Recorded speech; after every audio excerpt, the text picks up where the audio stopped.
In this episode of the RngCast, we are joined by Jay, one of the hosts of the Destiny Tracker podcast and a manager at DestinyTracker.com. I hope you enjoy the show. Here it is.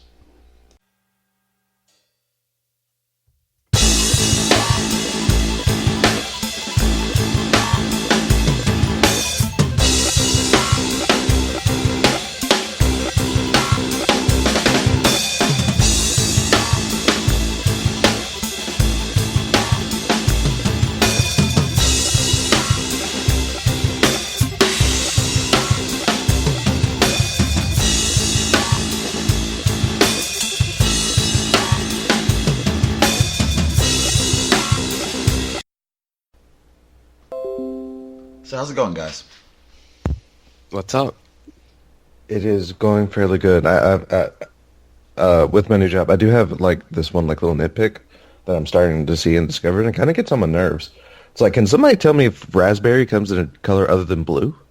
No, it doesn't. I don't think so. Okay, then why do people necessarily have to label it blue raspberry? It's like, oh, this is red strawberry. No, duh. Wait, isn't raspberry also pink? I don't know. Well, I've only heard of blue raspberry being blue, so whenever I see it, it just kind of it's starting to get a little aggravating to me. No. Okay. Here's my theory. Because originally, natural raspberries are like a red pink, right? We've all had raspberries. Yeah. Okay. I think because cherry. Well, yeah. Okay. I think because cherry is red and fruit punch is red and strawberry is red, they don't want to have 4 reds. You know what I mean? Because sometimes people don't look at the placard that says what flavor it is. They just look at the color and go, "Ooh, red cherry. Ooh, orange, orange." You know?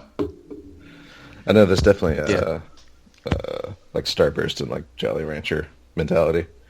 So it's green. It's got to be this. Yeah, because I see green, I think lime. Everybody else thinks apple. I don't think apples. I don't Or no, think green Skittle. There we go. Oh, fuck! I hate that. Yeah, I think of apple.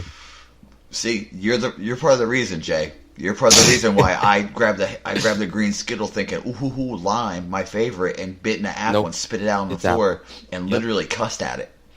You ever cuss at a Skittle? I have. No. I have. I called it all sorts of names. Oh, somehow I'm not surprised. Yeah, you shouldn't be. It's been 76 episodes, and plus however long we've known each other before that, you should nothing I say should surprise you anymore, Des. Oh, for sure not. For sure. Good God, makes it sound like forever when you say it like that. 76 episodes. It does, doesn't it? So Jay, man, how's things at the DTR world? How's things over there? Things are going fine. We just got our Twitch channel partnered. We are working on our next Leviathan raid race. Yeah, things are going well. DTR Champions is doing great right now, and I'm really excited for the future, and I can't wait for private matches in 2018. Yeah, congrats, man. Congrats on getting partnered, dude. That's big. Thank you. Yeah, now just recently passed a year, yeah? Oh, yeah, our podcast just reached a year a few weeks ago. I still can't believe we're in November. Yeah. Congrats on that, too, man. A year is a big deal. Oh, for sure. Thank you. And you guys reached a year in March, right? May? Yes. May? It was May, somewhere in there? March? I know it started with the M. Exactly. It was a month with an M, for sure. A month with an M. we can agree on that, yes. Excuse me while I check our Twitter account, because our Twitter has for the birthday the day we started the podcast, the month we started the podcast. So fair enough. Excuse me, May 5th. So yeah. Okay. Sorry, Yeah, I knew it started with an M. It's okay. No worries. There's only there's only 2 of them, so you had a 50% chance, man. Yeah, it was a coin toss. So, man, yeah, congrats, dude. Also, as a little bit of news, I didn't know if you saw this, Des, but Xanafan got affiliated. He got an affiliate badge. Congrats to him. Yeah, man. Big stuff going on. I think we both need to get off of our lazy asses and start streaming more. I know, right? I just can't press that button, man. Like, I get into a game and I'm like, I could really press the button. Like, I'm sitting on, I don't know, like 600 weapon pieces. People love to watch you burn pieces. They love to see that. It's weird. Oh, yeah. So, But yeah, what do you guys say we talk about some Destiny and some other stuff, huh? No, we can talk about some Destiny and Destiny. And before it becomes another one of those episodes, welcome Revolution. This is the RngCast with your host Buster Knuckle, Raven, and our special guest from the DTR podcast, Jay. Oh What's yeah, up? and Jay, I have to ask, how excited were you when they announced that Minecraft was going 4K? That's a throwback. I remember. That's a throwback. All right. Okay. I had to throw that one out there. I had to. Woo. You can't escape us. You can't escape Can't. us. We remember everything, apparently. Woo. All right. But actually, legitimately, I saw that announcement whenever, and I was like, wow. I'm gonna have to try and save that because it's gonna come in handy whenever I cross paths with Jay again. But all right, so TWAB, Twibbity this week at Bungie are covering a few things. Of course, they were at Paris Games Week, announcing things that you probably haven't heard of. It's not that exciting or anything. Just, Curse of Osiris expansion. Nothing too major. Holy crap, what just fell? Anyway. Wow. That was like a phantom noise. I don't even see what fell. Anyway. So they're going to have a series of streams. Of course, as they tend to do, you naysayers and Bungie leaves us in the dark people. They're having a series of streams, like they did for, I think, both Taken King and Rise of Iron. Yes, and House of Wolves. I just found out last night. That's I right. forgot about that. And House of Wolves. So Wednesday, November 15th, a week and a few days from this recording, and probably a week from release-ish, at 11 a.m. Pacific, they will be talking about the landscape, basically, of Curse of Osiris. Their exact words are, learn the places you'll go, the characters you'll meet, and the enemies you'll fight. So there you go. Stream 2, New Ways to Play. That'll be November the 21st, also at 11 a.m. Pacific. They'll be previewing, apparently, new activities that will challenge you and your fire team. What do they mean? Who knows? Oh, you mean possibly endgame activity or more stuff to grind for? Is that what you're talking about? You mean raid content? As if... Oh my god. I do have a question, though. Oh god, what? What do you guys think new raid content means? I personally believe it means a new raid because there was a point... I mean... I don't believe that Bungie would use the words new raid anything unless it was actually a new raid. Because there were several times they didn't use those words, and well, actually, the one time they used those words and nothing came out was, Prison of Elders. Mm-hmm. It wasn't a raid. They didn't call it a raid. It's like, here's your thing. Here's your in-game activity. Yeah. So, I mean... One word they used for PoE was, replayability. Oh, yeah. Yeah. Yeah. It's replayable. I mean, sure. I mean, I definitely got excited when I saw the Bungie tweeted out a couple pictures of. I mean, I know it was in the New Mercury patrol zones, but I mean that stuff kind of looked like the spark from Rift, and when he slammed it into the Rift gate, it kind of looked like an explosion, like in Rift. What I'm trying to say is, I really hope Rift comes back. I would like to see Rift return, but I really hope you're able to choose it. I don't want to press quick play, and I hope for it to show up.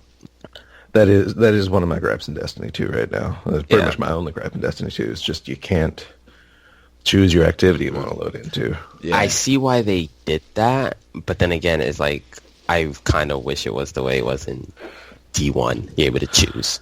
I also don't think Rift would be quick play. I think if they brought Rift back, it would be competitive. I don't think so. You don't think so? Mm-hmm. No, I don't think so. Unless they really, really changed the scoring system and such. I mean, like, pretty drastically. Because, I mean, as we know, like, because me and, as longtime listeners may know, me and Buster could get, like, many a mercy rule on people because we learned how to do things. That's not a comp type game mode. I mean, they would have a lot of things to readjust to make it a comp, I believe. Wishful thinking, I guess. But just one thing about the new raid content phrase that they used. Do you guys think it could be an expanded Leviathan raid? It could be, but I don't know. As discussed on Twitter, I tend to be a man. I can be a man of unpopular opinions. Hashtag. But I don't know, because at the same time, if they add to all right, here's my line of thinking. I would rather if they wanted to extend the Leviathan, I would rather a really good extension to the Leviathan than another like Crota's End. Like just a raid that people could end up doing in like 15 minutes effectively. I mean. I only bring this up because is the Leviathan story finished? We just, like, Callus is still there. He's still alive. Yeah, and it's just sitting there in Nessus' orbit. Orbit. Yeah. So, I mean...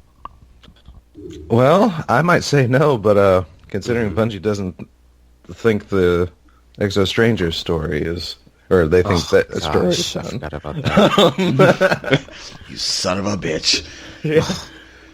So, I mean, who knows if we're going to find out what happens to Callus. Whether he just sits there in orbit. Guy in orbit, just sitting there.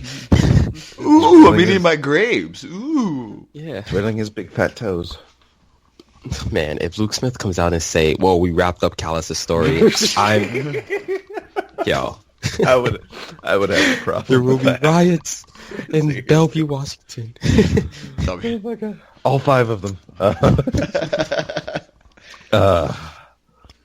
Yeah. No, all right, but Stream 3, which November 29th, so the last 3 weeks of November, and that's when, of course, they pretty much it's going to be a fashion show. It's going to be a fashion show every time they leave the gear for last. It's a fashion show stream. Yes. That's what this is going to be. I'm just saying for the fashion show thing, I am Buster Sailor-Owned right now. I am building loadouts. I am putting shaders on it. Everything's looking good for my Titan now. I'm moving on to my Warlock and then my Hunter's last because I don't have a complete set of any armor for my Hunter. It's all like piecemeal together, so it looks kind of haphazard. I'm like, I'm not going to throw a shader on any of this until I get the full set of just some armor. So. Oh yeah, and I was able to, since last we spoke, I was able to actually get a full set of Jinsum. Nice. How long did it take you? A day. I meant how many tokens? Quite a lot. A day's worth. I didn't keep track because I keep tokens on standby, and then like since last week, like a lot of the Flashpoint and stuff, how it was happening there, and then like there was a day where IO was the reputation, like the extra bundle of tokens like thing. Oh yeah. Where you complete like challenges on this planet and you get like 10 extra tokens if you do it. I did that, and I basically had to, because I probably gave him like something close to 200 tokens. Still couldn't get any legs. And I'm just, it's like, that's all I need. I don't care about getting a cloak or not. And but ended up I was just started like grinding out, like just doing public events and like going into like lost sectors and crap, just trying to get tokens. But I finally got the legs. I did. Nice. And I paired it off. I actually used the Future War Cult shader on them, which Really? Yeah, looks good. I do say it actually does look really good. Because again, it's an armor piece that takes advantage of all of its colors, which I just like that about armor. And then I was actually because I have the Future War Cult cloak, but I was never impressed with it. But I found out if you put Metro Shift on the Future War Cult cloak, it gives it that deep blue that matches the blue on the War Cult Rain. So then all of a sudden the cloak matches the shaded armor. Oh, nice. Because instead of being like that that grayish whitish base, it's now that blue. So yeah. So I have recovery armor on my hunter finally, and let me tell you, it actually makes a difference in PvP and crap when you can actually start regenerating health in a timely manner. Yeah. Yeah. But anyway, speaking of PvP, returning is the Bungie bounty. They are playing on the Xbox One side. Just keep your eyes out for She Snaps, which I know is a streamer, and I've actually faced her on PlayStation Iron Banner a couple times. Yeah. Nice. They actually won all their games last night. They had 0 losses. Really? Nice. Yeah. That is kind of... Oh, wait. Yes, that's past. Yeah, that happened. Yeah, Oh, that's a day. Jesus. Yeah. All right, this is what happens when Raven doesn't, pre-read things. he just read... When Buster's, kind of starts calls like, hey, man, you want to just read this stuff? People like to hear you read. It's like, sure, man, I'll do that. And then I start reading crap. It's like, oh, wait, that's over. Piece of crap. For the longest time, you read lore and people loved it. So I was just like, man, people like to hear your dulcet tones, dude. Just give it to them. Give it to people if they want. So yeah, that's over. They didn't lose. So apparently, I guess only the people on her team got the emblem, which kind of sucks. But that's actually pretty awesome, though. Well, no, she ran with a team of Bungie employees. Oh, so nobody got... Okay, Yeah. So they're going back to the original. So yeah, nobody got that emblem. Screw you guys. I'm taking my ball and going home. Screw you. All right, so the doc. Daylight savings time is coming, so keep in mind that the reset time doesn't actually technically move. So instead of 1 a.m. Pacific, or instead of 2 a.m. Pacific, things are going to reset at 1 a.m. Pacific. Because again, they don't use daylight savings time in the reset times. So reset will technically be an hour earlier. Technically, even though, again, it's actually not changing. PC issues are getting updated. Processor requirement hotfix, blah, blah. Mm-hmm. AMD Vega crashes. They're fixing those, or have fixed. Clan rosters. Yeah, they just had the hotfix, the patch that we'll be talking about. Performance degradation, which I've heard there's actually some people experiencing oh yeah, it's an issue. Stuttering after the fix. Yeah, I'm experiencing it on PC. All that PC Master stuff, huh? Right? Because it's so much better to game on PC. 60 frames a second. Blah blah blah. I've always said this. PC is always going to be the better place to play. Yes, but it's also going to be the biggest pain in the ass. Always. Always. There's... so Trials is back? Yeah, because it's past Friday. So Trials is back. Hooray.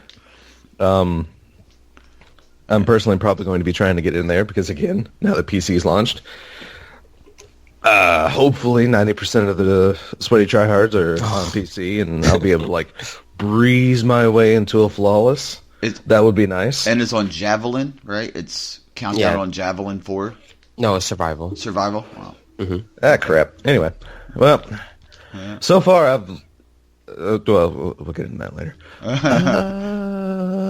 Blah, blah, blah. So that's pretty much that, except for the movies of the week, which I haven't watched. But anyway, so having had come out already is the Destiny 2 hotfix 1.0.6, and for Cases of PC 1.0.6.1, which added clan roster and performance issue updates.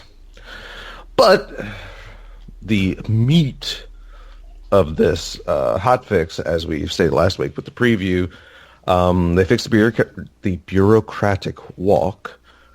They fixed issues causing players to encounter empty public spaces too often in free roam, and fixed an issue causing players to get kicked to orbit. In the Crucible, they've made some changes. The updating of mercy rules, clash score limit reduced, control and supremacy spawnings fixed. Thank you. Supremacy scoring updated, and then survival, which I haven't played competitive, but what do you guys think about the Crucible changes? Mm-hmm. I think they're needed, really. I mean, Jay, how do you feel about that? I'm really happy about the supremacy changes.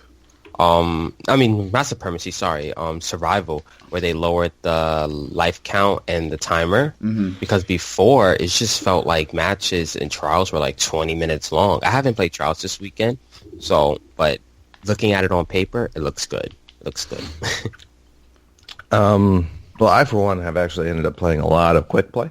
Mm-hmm. Because this week I was able to finish my Call to Glories on all my characters. Mm-hmm. So, yeah, I got pretty acquainted with Supremacy and a little bit of Control and some Clash dabbled here and there. Clash, I haven't really played enough to really, and I forgot about this change, so I really offhand don't know. But Control,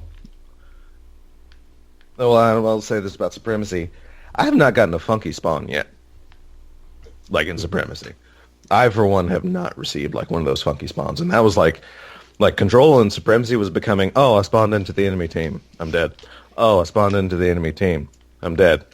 And that was, but I think there was one time I spawned into one dude, and that was it. And it's like, after 3 characters Call to Glories, which, trust me, I'm not that good to get like 4 games and be over with it. It took like probably 6 to 8 games like a character. Because I'm that dude that will struggle with certain weapons just to find out like the ins and outs and crap.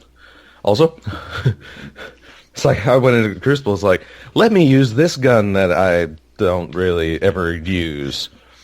Surely this will work out, right? No, dummy. No, it won't. This is going to end well. I have a good feeling about this. Said no one ever. All right.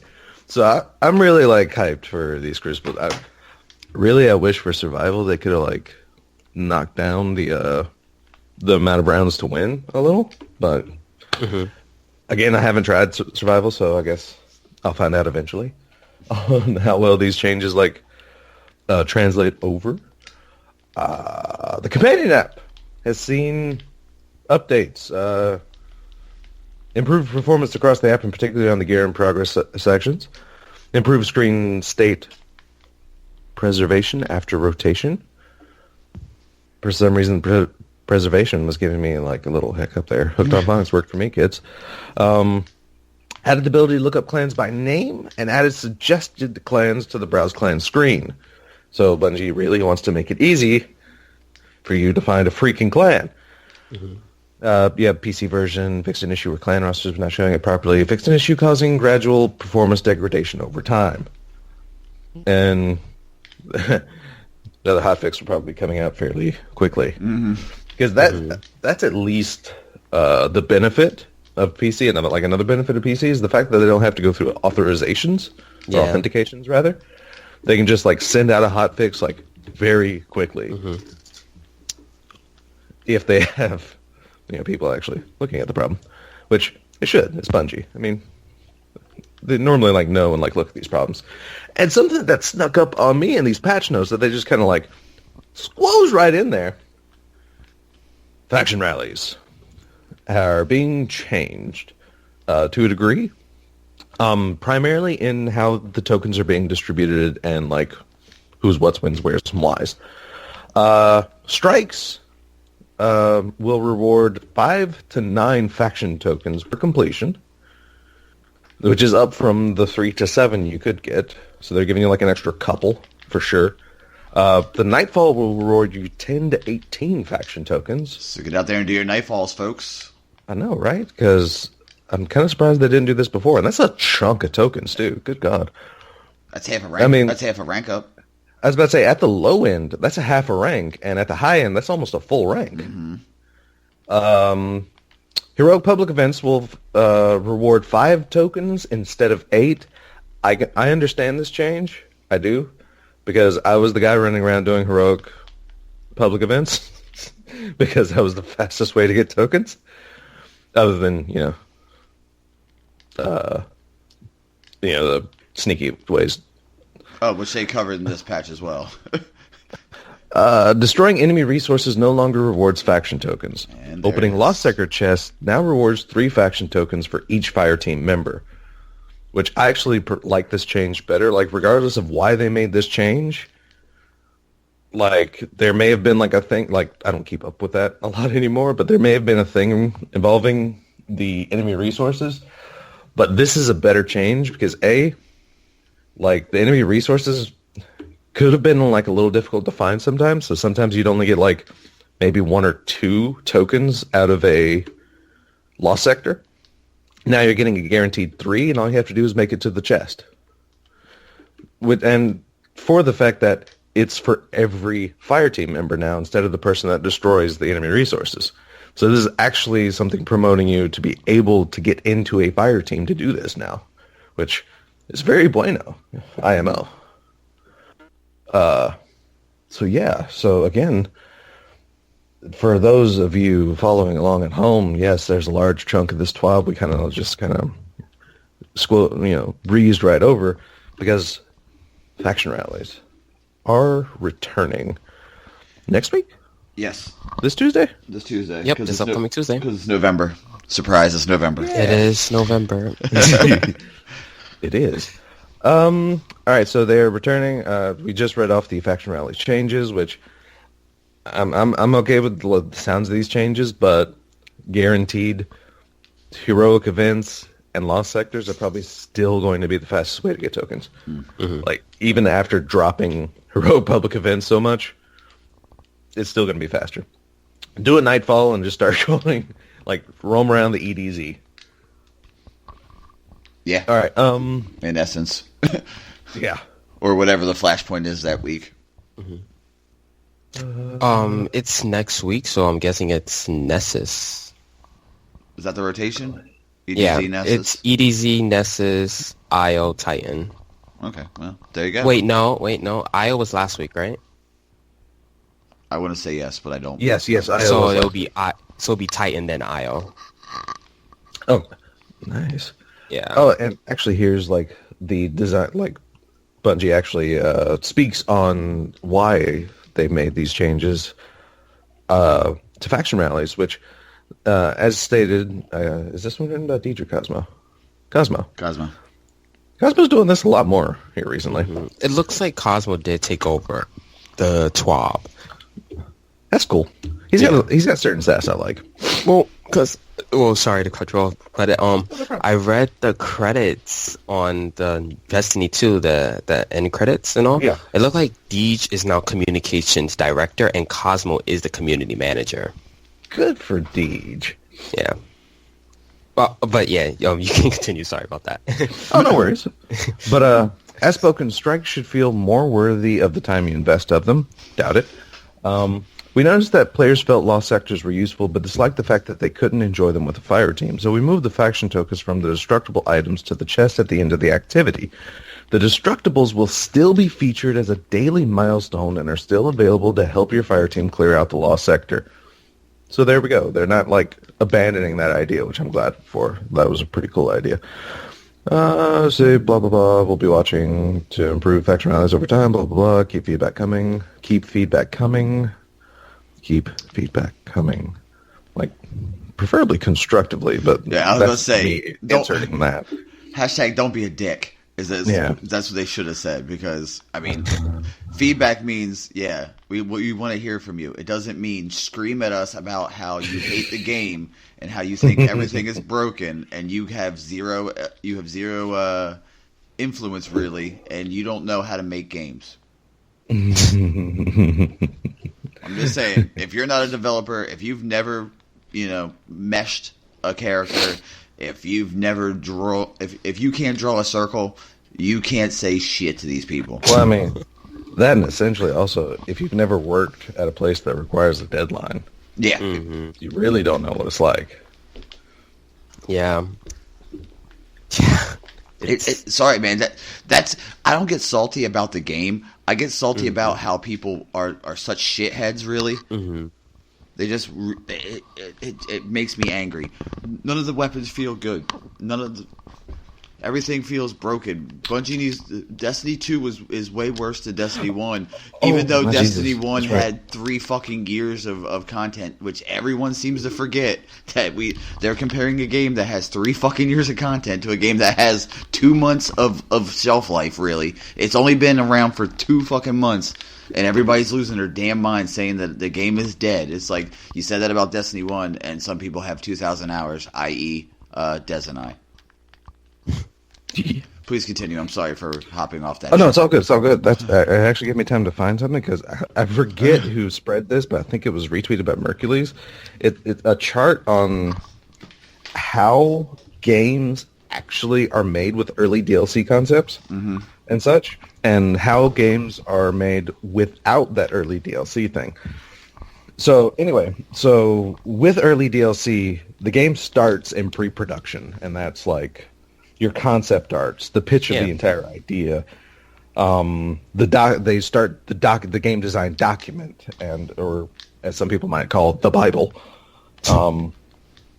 Which, I mean, is true. I mean, Fallout actually has a Bible, which is hilarious, because that design document for Fallout 2 was used.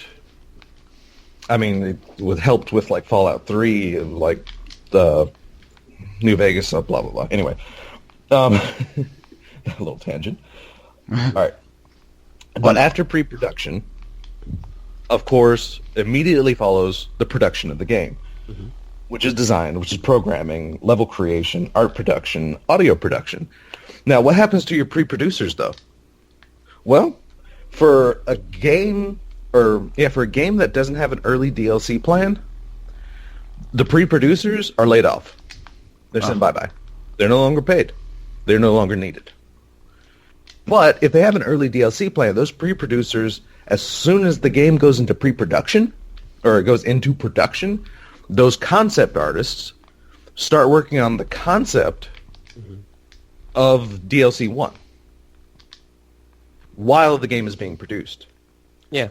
And then, once the game goes into testing, once the majority of the things are done, the game is probably already set to become gold. That's when they try to get the majority of the bug fixing out of the way. And that's when production starts on DLC 1. And then once testing is over and the game is released, testing kind of starts on DLC 1, and it becomes a cycle from that. But again, if there's no early DLC plan, as soon as production starts, the pre-producers are laid off.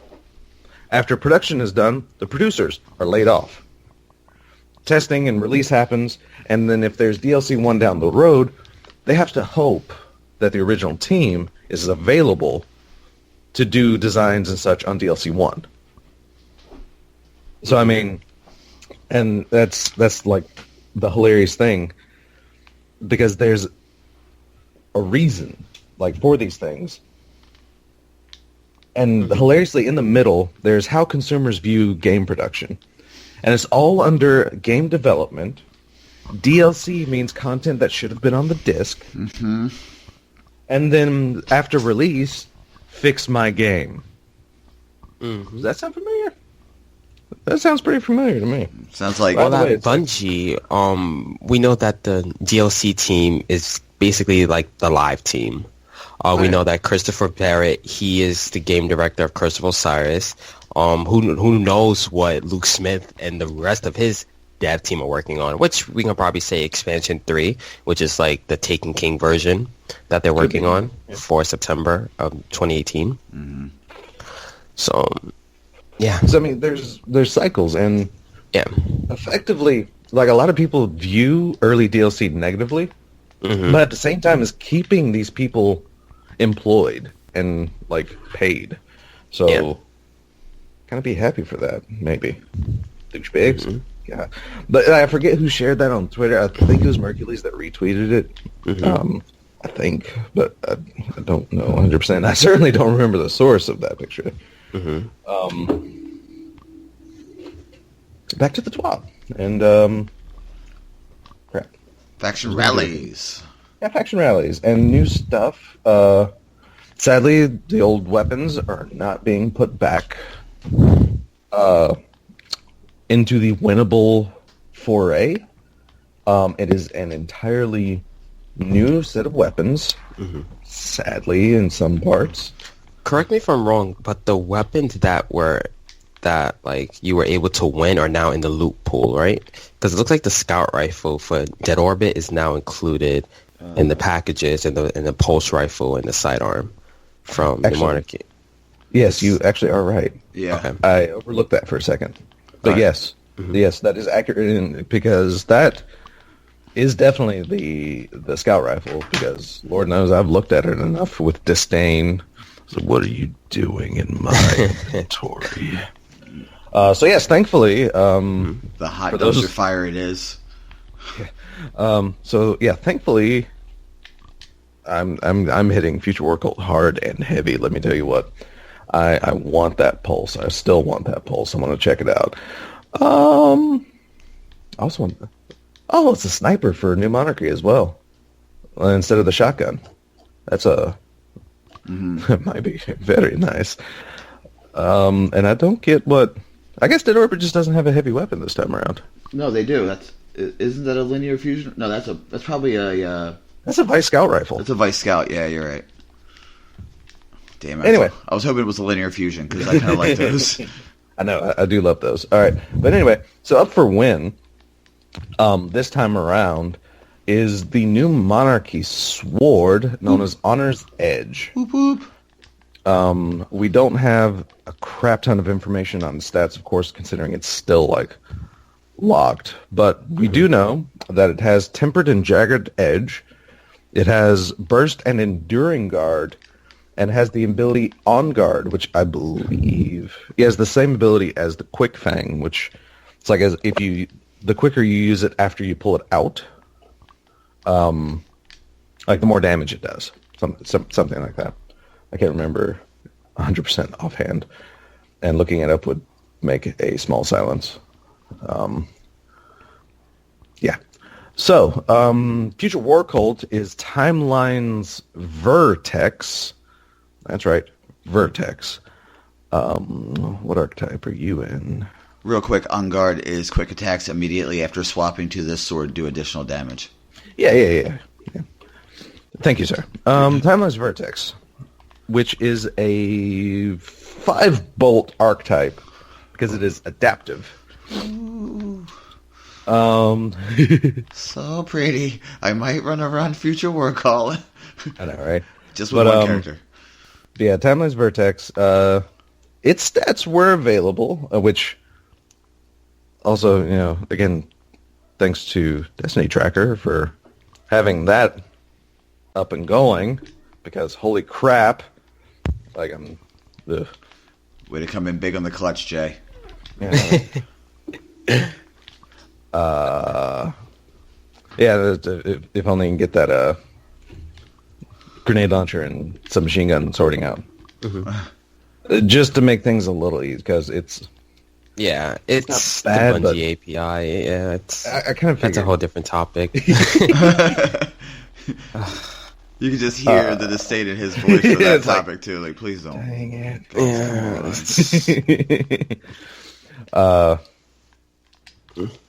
But no, so thankfully Bungie has unlocked the stats on the Timeline's Vertex. Reload, handling, magazine are all molto bene. Very bueno. the reserve, which is one thing. Like I said, the only place I could ever find like the inventory size for these guns has always been Destiny Tracker Database. Mm-hmm. Like whatever decision or whoever's decision it was to keep that stat visible, like for the website, they have a friend in me because that's just give that man a raise. Stability, aim assist isn't bad on Timeline's Vertex, and range is a little on the downside. But when it comes to perks, Timeline's Vertex, which is, again, a 5-bolt kill in the adaptive archetype,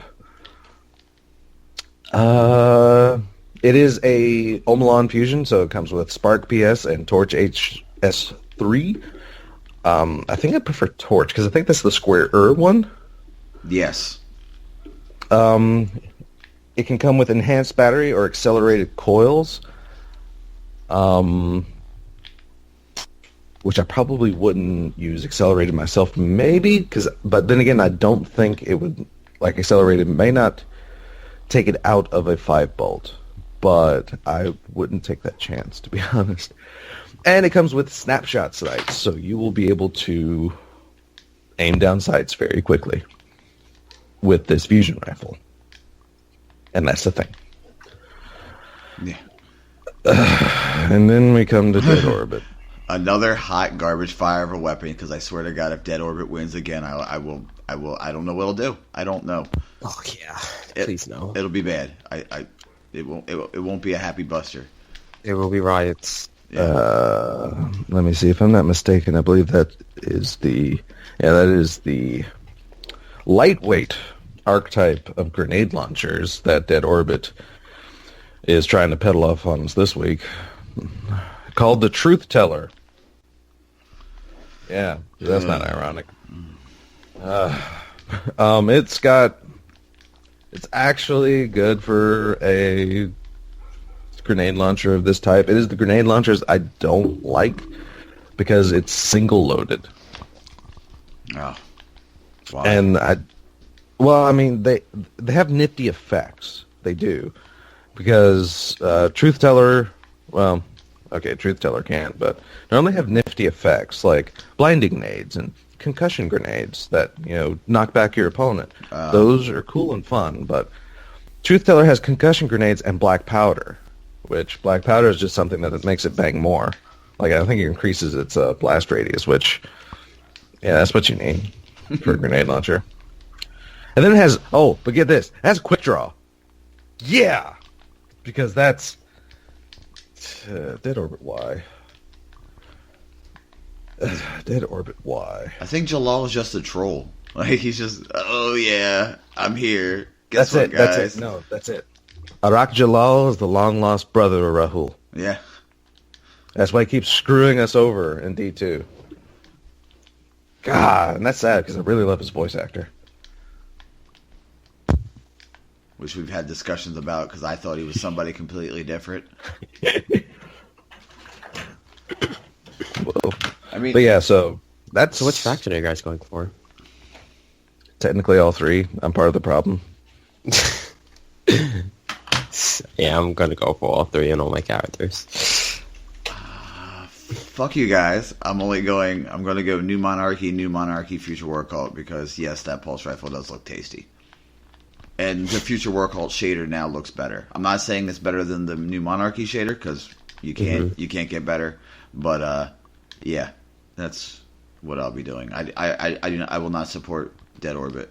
I will not be, because if they win, I'm gonna message you two. I'm gonna message you and be like, see what happens. See, couldn't stand your ground and just do 2 out of the 3. Nope, you have to cover all your bets, right? That's what it is. Got to cover all your bets, fellas. You don't want to spend 50,000 glimmer? Is that what it is? Yeah. Is that what it is? Because let's just be honest. Who doesn't have 50,000 glimmer right now? People have to buy mods and then bump them up to get rid of glimmer. Glimmer's not an issue right now. Mm-hmm. Right? I mean, to be fair, I'm maining Future War Cult. Well, getting that pulse rifle. Like, no matter, I will reach, if I have to, I will reach the package cap trying to get that pulse rifle. And of course the the Season 1 armor, because all I have is chest piece and a cloak. So I would like the other pieces as well. Yeah. I'm trying to like look through these weapons and see, because I'm wanting to say that scout was no. Wait, yeah. Y'all keep on. I have to look into things. Hang on. I mean, would I like to get that the sub and the Scathe body frame dead orbit weapon? Yes, because I like subs and I like autos. But I will not be a part of the problem. I will be a part of the solution. I refuse. I refuse, man. Like I can't do it. And yes, there were like the changes that they made. I like, because now a little bit of the wording is different. When it says that when you open a lost sector chest, you get 3 tokens per fire team member. Now, if we had, would that be 3 as in like if all of us were in, would we get 9 total, or is it 3 a person? You know what I mean? Like that's I have no idea. Yeah, the wording. It's going to be 3 per person. Mm-hmm. Okay, so you 3, myself 3, and Jay 3. Not 3 by. Okay. No. They're not going to. Bungie is going to be A. They're not going to be that generous, and B. Yeah, they're just not going to be that generous. I mean, come on, they're not going to give it away for absolutely no. And that if that's the case, then running into a 3-stack or lost sectors with a 3-stack is going to be the hands down fastest way. Yeah, and it's going to be dumb easy too. So Bungie's not going to do that again. Yeah, it's going to be Loot Cave 35.7 by now. I think you're right. Because the last quote unquote loot cave for was running the lost sector, not killing the boss, killing all the destructibles, getting the tokens, and then dying at a specific location. Not saying I did it, but I know from a friend that it was doable. Mm-hmm. And you could stack tokens like a crazy person. But I will definitely be running. I think I'll go Titan, New Monarchy, Hunter, Future War Call, and then Warlock, New Monarchy, because I do like that armor, and they have a gold lion on it now, and I'll feel like a Lannister, and that would be dope. Game of Thrones. There's a arbitrary... I think for Season 2, I'm going to go with New Monarchy, because that armor does look pretty sweet. It does, for every class. And the shader is by far the best one. I mean, now the Future War Call is a close second, because I do like the fluorescent, the Dayglow color scheme, how the silver is now like the glassed out silver, I guess is the way they call it. Dead Orbit's always going to be the emo black and white, and, I can't be bothered by it. Yeah. But, yeah, I mean, other than that, I'm hoping that sidearm isn't the return of Wormwood. Oh gosh! But everybody knows the soup du jour for sidearms is the Last Hope, and that is available on IO this week. Just saying, guys. It's on IO every week. Is it on? I thought they rotate. No, they rotate like hourly. Ah. Yeah. Plans rotate like weapons get their stock rotated like very fast and over. Like every hour or so, they'll change certain weapons. It is not like a slow turnover at all. Did not know that. That's what you get when you end up staring at it for too long, and all of a sudden you see it shift. One thing I do have to say is that in D1, Xur is selling Jade Rabbit again this week. So for Xbox players, go pick that up. Or you could just wait till Osiris comes out and get the Jade Rabbit. That's true. I mean, it probably won't be the same, though. No. I don't know, though. But I have looked into it, and that is not... The scout rifle that is shown in the picture in the TWAB is not the first Faction Rally scout rifle for New Monarchy. This is the other 150 archetype. Okay. So this is going... It's a different scout rifle, yes. That's the other one. That's the other one. The Frontier Justice style. Well, I mean, they're both 150. That was the funny thing. Oh yeah. But yeah. Okay. But yeah, it's the other one though. It's the one I like the looks of a little more. But sadly,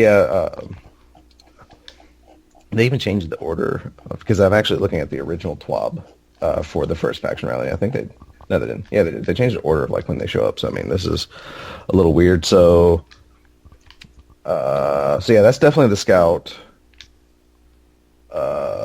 The auto, they didn't actually... Okay, that auto was in the database, I believe. And another reason I might be going Dead Orbit and just like giving it a try is just to see what that SMG is like. Oh, yeah. Because that may have surprised me. 'Cause I'm not sure if I have that in the Rock. Ooh. It's like, I'm not sure if they hid that until now. Because oh god, if I didn't mute this mic occasionally, you'd be hearing like so many freaking like click, click, click, click, click, click, click, click, click, click, click, click, click, click, click, click, click, just trying to search around for this crap. I thank you for not having us hear the clicks. It's tough enough having to hear the occasional ones when we type something out in the chat to say, private things. Okay. Yeah, that's... it's a kinetic. Wow. All right. But it is a 900 RPM, so it's not going to be in the Antiope style. And it's not quite so bueno when compared to those, but it's not bad. It's lightweight. Holy crap. Yeah, I should have prepared for this a little more. You see, if I would have actually looked at the TWAB like I normally do, I could have had a lot of this like already like, at least know a bit of it offhand. But yeah, that... Okay, well, I'm not as interested in the SMG anymore. It is a kinetic 900 RPM SMG, so it's going to be like the Showrunner. Fairly comparable to the Showrunner as well, except actually not as much. It kind of lacks in aim assist and recoil direction when compared to Showrunner, so I might just want to stick with Showrunner. I'm about to say, what about the future war cult? What about that SMG? That looks like it's going to be energy, right? Yeah, well, so far all Omelan SMGs are energy so far. It's switching between so many tabs. Let's see, legendary. Wait, Future War Cult has a SMG? Yes, sir. Top left corner. I didn't even see that. The stochastic variable. Ooh, very cool name too. Yeah. Which is energy in the 900 RPM. But let me look here because the interesting thing, stochastic variable, where are you? There you are. Okay, the interesting thing is it is not like the other Omelan. No, wait. Yes, it is. It has phase magazine. So just like switch. The other. Yeah, it is just like out of options. It is just like phosphorus. So it will be able to go down to 600 RPM, just like out of options and phosphorus. Stochastic variable, where are you? There you are. And when compared to them, it is comparable in its mainline stats for sure. Its reserve is a little low.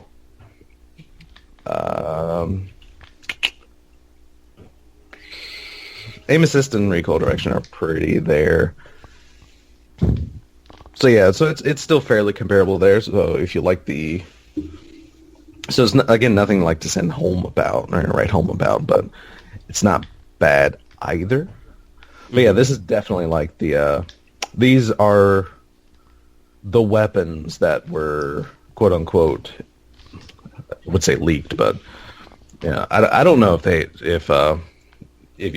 whoever does the tracker database, I don't know if they had to like do anything special to like root out these weapons before they were officially put out, or if it's just kind of remnants of data and it's easy to find if you know where to look.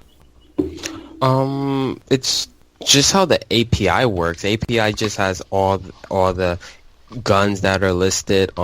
If it says classified in the database, that's because it says classified in the API. Okay, so yeah, but these are definitely like all of the weapons that were quote unquote data mined. before even or during the first faction rally. So they are coming out.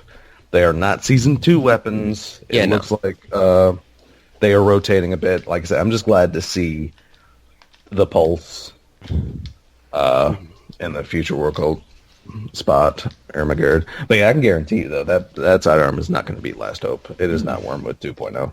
Can guarantee. So I don't even have that tab open. And I can guarantee you that.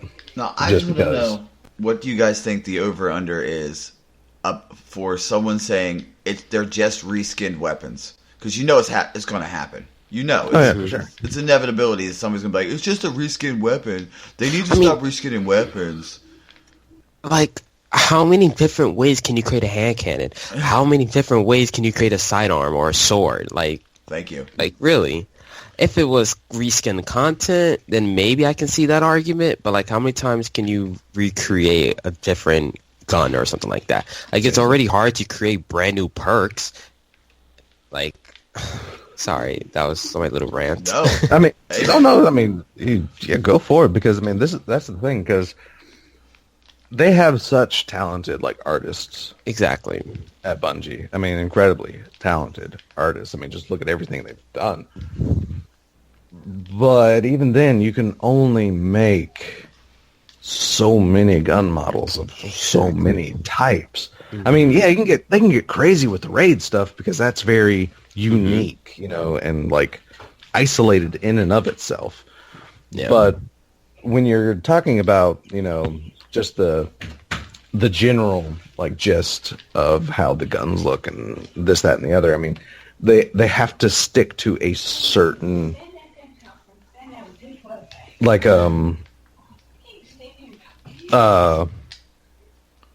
guideline. Jesus, thank you. And with the DLC, they're getting. You can see that the DLC is getting a very unique aesthetic as well because it's very Vexy. Did you guys notice that as well? When they showed some of the extra stuff. I mean, you could see even in the TWAB when they say, okay, we're going to have a fashion show, you're like, oh, they look like they went back into the Vault of Glass. Yeah. And I'm okay with that. Well, I mean, and that's the thing, because even, all right, I mean, as soon as that chorus says, you know, they're forming an army, you know, of machines, pardon the background noise. Nice. But, you know, they're forming an army of machines from, you know, past and future. I mean, that was Vault of Glass. Mm-hmm. Yeah. I mean, it was machines from both ends of the spectrum. Mm-hmm. Now, I got into a little, I wouldn't say a Twitter altercation, but a Twitter discussion, which ended very well. Shout outs to you, sir, for being level-headed and not calling someone a trash can. He's now a listener and a follower, so he'll know who I'm referring to. But I put in there, would you guys be mad if they had us go back into the Vault of Glass for the story to find Osiris or track down his whereabouts? Would you be upset about that? Like if they took the Templar and the Templar was the boss at the quote unquote hard unquote here, the boss at the end of one of the story missions. You know what I mean? Like you had to go and just do the Templar again, or I wouldn't say kill Atheon, but the Oracles were a part of the story to find the whereabouts of Osiris. Because personally, I would be okay. I'd be okay with it. I mean, yeah, you're gonna get they're just recycling content and making us rebuy the same thing over and over again. But if for us lore heads, we all know that the Vex change space, time, and the environment in anything that they control. Right, Des? Yeah. Help me out on this one. I'm a little confused about your question. Are you asking, like, what if they allow us back into Vogue? Yeah, would you be upset if they had the Vogue show up during the story for Osiris? I wouldn't be upset, but I would be really curious as to how we would get there. Like, would we just spawn in Vogue? Would we spawn outside on Venus and we have to go back in? So wait, you're talking about a group of machines whose specialty is to teleport and bend time and space And you're wondering how we'd get there? Well, no, I'm I'm asking, like, are we? I see your point, but like, I'm about to say, are you going to say realistic? Was that going to be the word you used? no, because I'm like, it would be cool if they have a spawn in on Venus at the beginning of the Vogue raid, or we would spawn inside at the Templar, like right there at the Templar fight. Like, there's a lot of people that, you know, of course, in the trailer, like, as Osiris is using this, after such an epic intro that Osiris gets, it's like, Oh yeah, holy crap, that and the man does not disappoint. Anybody else notice that he actually has, like, white hair? Yeah. Well, It's he is one of the oldest Guardians, So? right? Well, But wouldn't that stop I think aging? Saladin is older. They reconstruct us. And yes, actually, Saladin is drastically older. Because Saladin was some of the first. Yeah. Doesn't Saladin have gray hair? Ish. And his beard, yeah, ish. Not like, it's not full, not like Osiris. Osiris is like great granddaddy Well, white. he might have been older when the ghost revived him. No? Yeah. But so? Well, Are you going to say Zavala had blue skin before he died? well, no, he became an Awoken. Right? Actually, the proper answer would have been yes, because the Awoken existed just as the collapse. Mm-hmm. So he would have had Did they? blue skin. Yeah. I mean, in the Zavala cutscene, wasn't that him waking up, his ghost finding him? Yeah. You're right. Yeah. So, I mean, but either way, I just found it very weird that they chose Osiris to give, you know, the full white hair treatment. And while, yes, it does look like Templar specifically that he's thrashing Vex with, we also have to understand, like, one thing that they've kind of hinted at without really having to hint at, when they brought back Shores of Time, the Vex can have similar architecture anywhere because their building materials don't change. So, I mean, while yes, I mean, the one image that they're showing is like a giant pillar with a Vault of Glass emblem on it. It's like, are we going to go back to Vault of Glass? I don't think so. I just think whatever they have in Mercury is basically Vault of Glass 2.0. Okay. I think it's another space that they've learned to manipulate just like they did Vault. Okay. I can agree with. I can see that. I mean, Like, because again, like I said, as soon as you see him like taking down Vex left and right, it looks like back stairs on right side of Templar. Like I can pretty much tell you like that much because it just looks so much like that. And I used to be right side on Templar, so yeah. So you knew it. yeah. So I'm just sitting there, it's like this. Like, call me crazy, but this looks like Templar. Like, I think I've taken that exact path. I've probably done like that exact thing, slid behind that cover. But like I said, I could be a little crazy there. But coming down to it, like I said, it could just be similar rather than exact. Okay. Well, I mean that's part of the reason why I asked, because when I saw it, I was like, are they in the? Is he in the vault? Is that where he's at? Like, Well, you also have to remember, I don't know if you guys went to the Lost Sector on Nessus. It has a Vogue door on it. There's not the Vogue door, I meant like the Vogue symbol on it. Yeah. And that's on Nessus. So, yeah, I agree with you, Raven. I mean, and that's the thing, because the Vault of Glass, if this army is as big as bad as Akara says, it's no wonder they use it, because this symbol that they use for Vault of Glass was a secret weapon. Because unlike what most people knew, Atheon was to take every timeline and create himself as the center point and basically absorb all time into himself. Creating a universe or a timeline to where only the Vex would survive. That was Atheon's plan, to choke out every timeline in existence. Wasn't her surname like the Times Conveyance? Times Conflux. Conflux, that's right. Okay. And he was going to be the complex for all timelines. So if this group, of course, is after a similar plan, then it would, of course, make sense for this symbol to show up again. Yeah. And we don't even know, because I mean, Lord, after we took down which one? The Nexus Mind in D1. Like, how many strikes, like, basically rippled from us destroying the Nexus Mind? A large majority of them, yeah. Well, like, there were two more. It's like, all of a sudden, it's like, the one in the Black Garden was like, oh, they're trying to bring back the Nexus Mind. And then, and there was... Both trying to bring back the Nexus Mind? Yeah.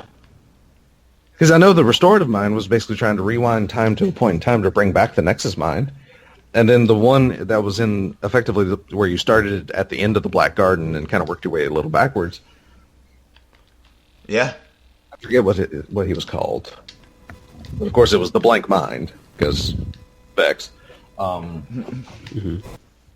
so... Yeah, it's going to be another wave, like whatever the in-game content is and whatever like the enemies are, it's going to be another wave of reskin, like people crying out reskin, because past and present Vex already have a look. They were involved. They were in Black Garden. They're already there.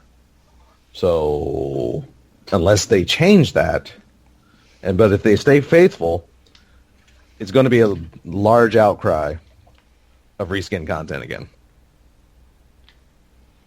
Yeah.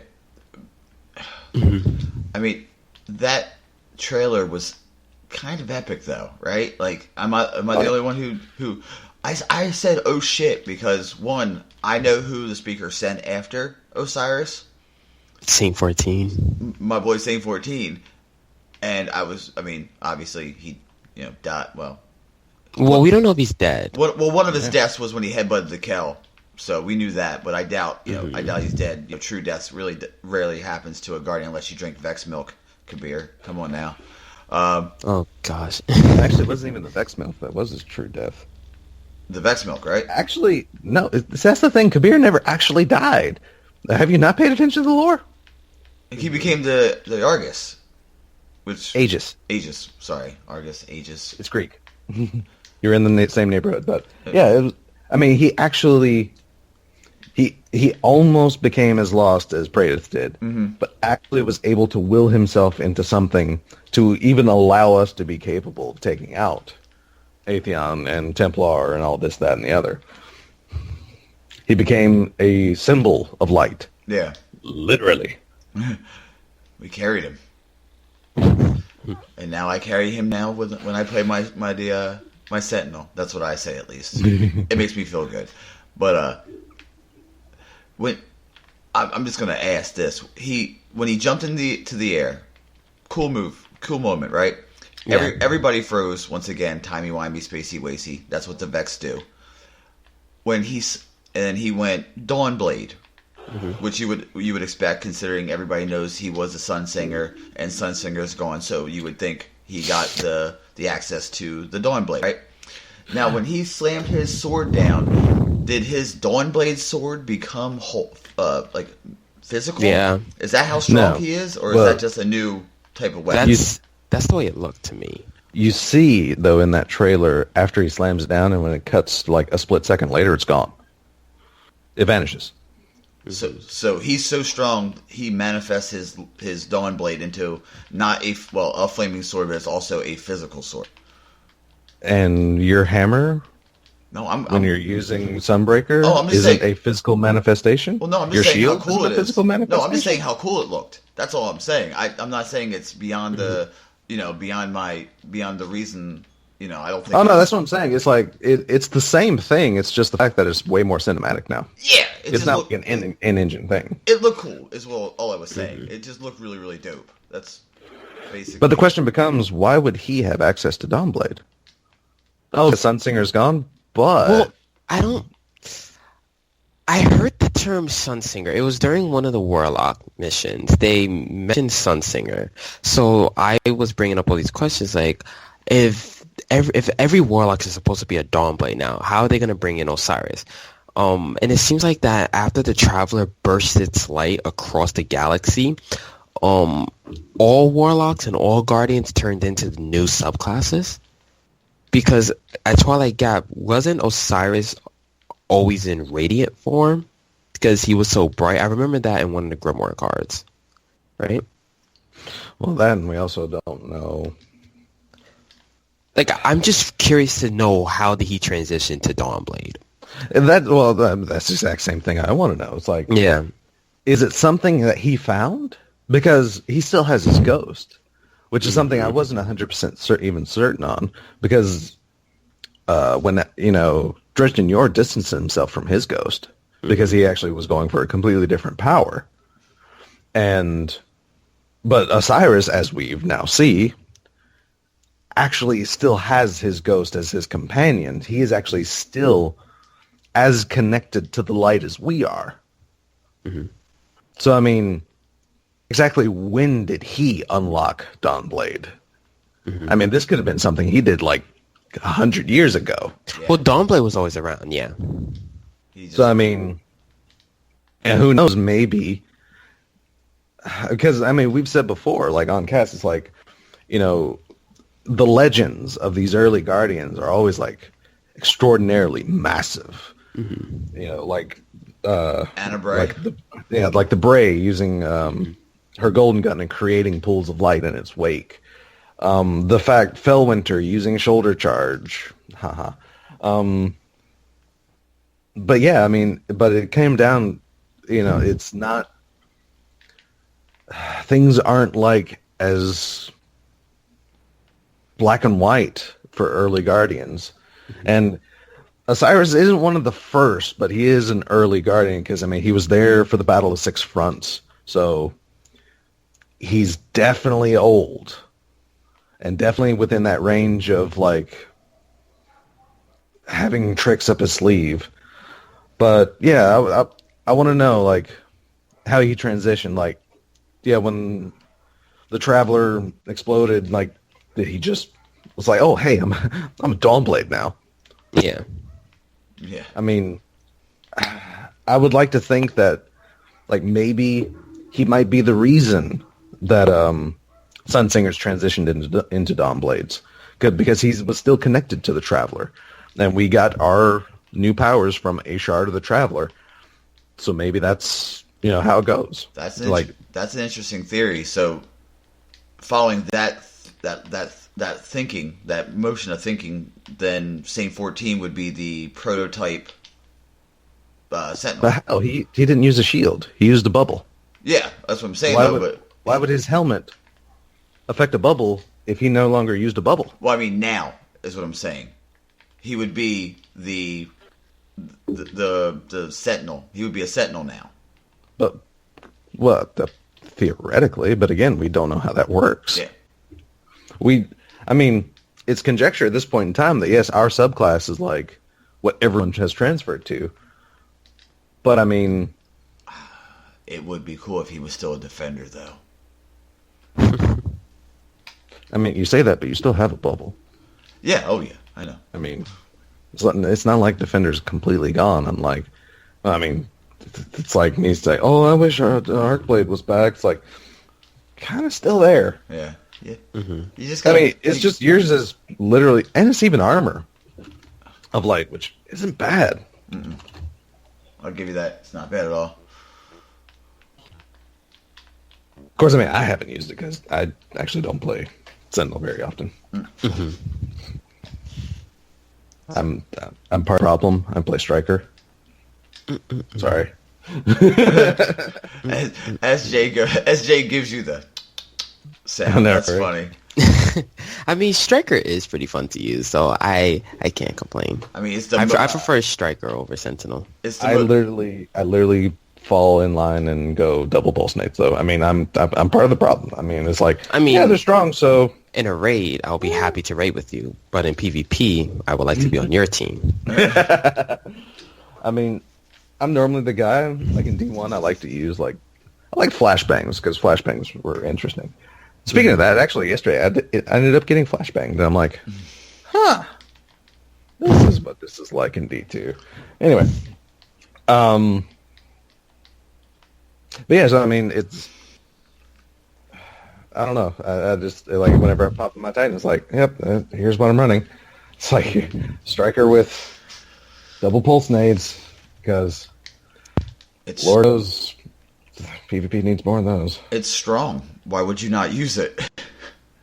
You know what I mean? Like, oh yeah, it's definitely that, and it's just, it's not the strongest. It can be countered. Like, if you, it's fairly telegraphed, because a pulse nade as it's being thrown is like one of the most obvious things to see, because it is a giant like white comet effectively coming at you, and it's hard to completely avoid, because with its radius and its damage and such, you're going to get hit, like, by some of it.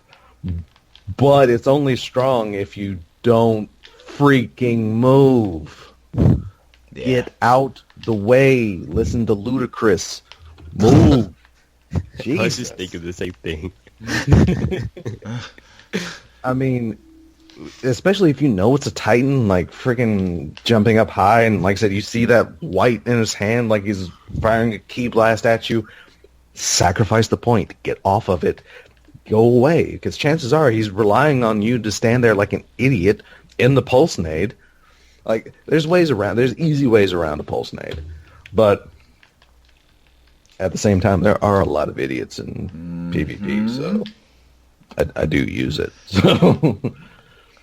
Just do the time warp. Just take a step to the left. Yeah, that's all you gotta do. Just listen to the first. Don't go back to the right though, because that just kind of counteracts everything you just did. But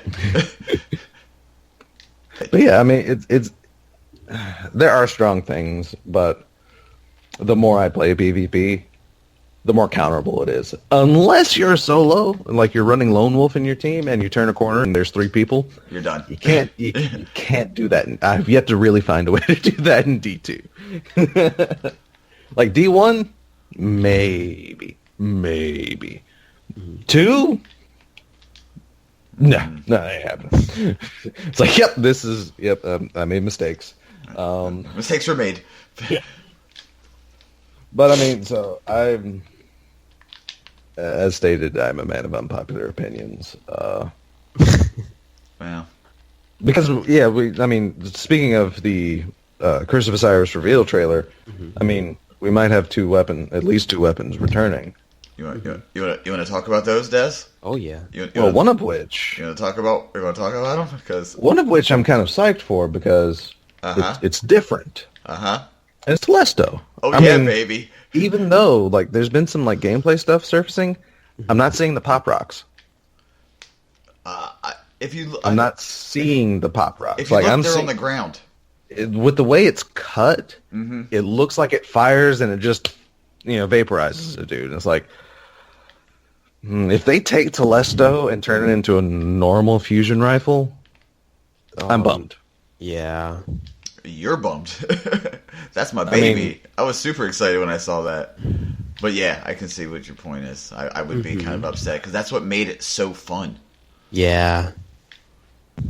I mean, it's what gave it a different... Because here's the thing, though, because I mentioned this on Twitter. It's like, I love things that have had niche uses in D1. One of them, obviously, was Telesto.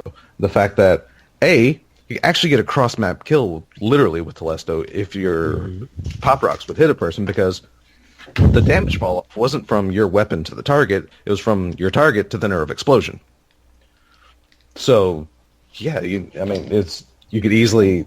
I mean, to be fair, to hit all 6 bolts on one small target across a map, it's next to impossible. Theoretically, it could be done. Yeah. But it's like, they can't really bring... I was trying to think of other things that they could bring over that was niche like that. But, okay, let's talk about Queensbreaker bow and, like, Sleeper Simulant now. Linear fusion rifle. Oh. Yeah. Well, let's talk about like Dreg's Promise and Trespasser. Oh, Omelon has burst fire sidearms now. Oh. And even Dragon's Breath. It's like, oh, you could like hold the button and like let go and a thing does a thing. Grenade launchers. Every niche thing that they've had, like almost every niche thing that they've had, is now a weapon type in D2. Mm-hmm. So, I mean, they can't really do that anymore. Like, Telesto is like it. I mean, also, isn't the Fate of All Fools from Jade Rabbit, isn't that just a perk now? Body shots chained into... Yeah. Yeah, so they're going to have to rework... Yeah. That's. I mean, if they do, I mean... Yeah, they could. They might not. Who knows? And, I mean... So, what type of exotics would you guys like to see return? Well, exotics, I mean, I should say. Mm-hmm. To be honest, again, another unpopular opinion here, probably, because I haven't heard anyone say this, but I would rather them save a little time and just bring an exotic back if their idea for an exotic is very similar. You know? It's like, well, we could just make something like Mida. Well, why not just bring back Mida? Yeah. Because trust me, it's definitely not as easy as anyone thinks it is, because it's an entirely different engine. So they have to actually retexture and remap and reprogram most of that again. So for you people, you know, if you hear people hollering, oh, it's just lazy that they have to work from one engine to another, isn't exactly copy-paste. Yeah, I'm about to say, it's not Control-C, Control-V, for sure. Yeah. Do you guys really think it's a new engine? Yes. Mm-hmm. Why? I'm actually like really curious to hear this. Well, because it has to be ported. It had to be ported to PC with the possibility of an uncapped frame rate. Mm-hmm. Do you actually think D1 engine was capable of that? How can I word this? Okay, I believe it is the same engine, but just improved. Well, then it's a new engine. But that's just the way it works. Well, I mean, the PC version was built from scratch. And it was in a VEDOC. It was built from what they created, like the build that they had for console. Well, it's not a console port. The way the VEDOC worded it was built from the way it was basically built from scratch. Like they had all the components there, and they had to take it onto PC and then rebuild it to where like brand new textures and things like that to really make it look pretty on PC. So I can have like uncapped frame rates and things like that. Does that make sense? So it makes sense. That right. Yeah. Mm. Yeah. I personally do not believe it was a brand new engine. Oh no! For like I said, D2 even on console is definitely a brand new engine. The only reason I say this is because there's just certain things that are possible here. There's things that the challenge system in and of itself is something that really wasn't capable.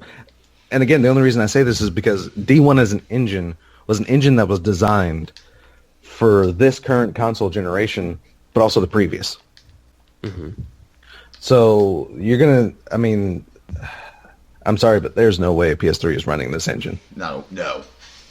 Good Lord! With the amount of times my PS4 crashed, sometimes my PS4 can barely run this thing. Okay, so it's, and the fact that they still have freaking like frame slowdown, like on an optimized engine, it's.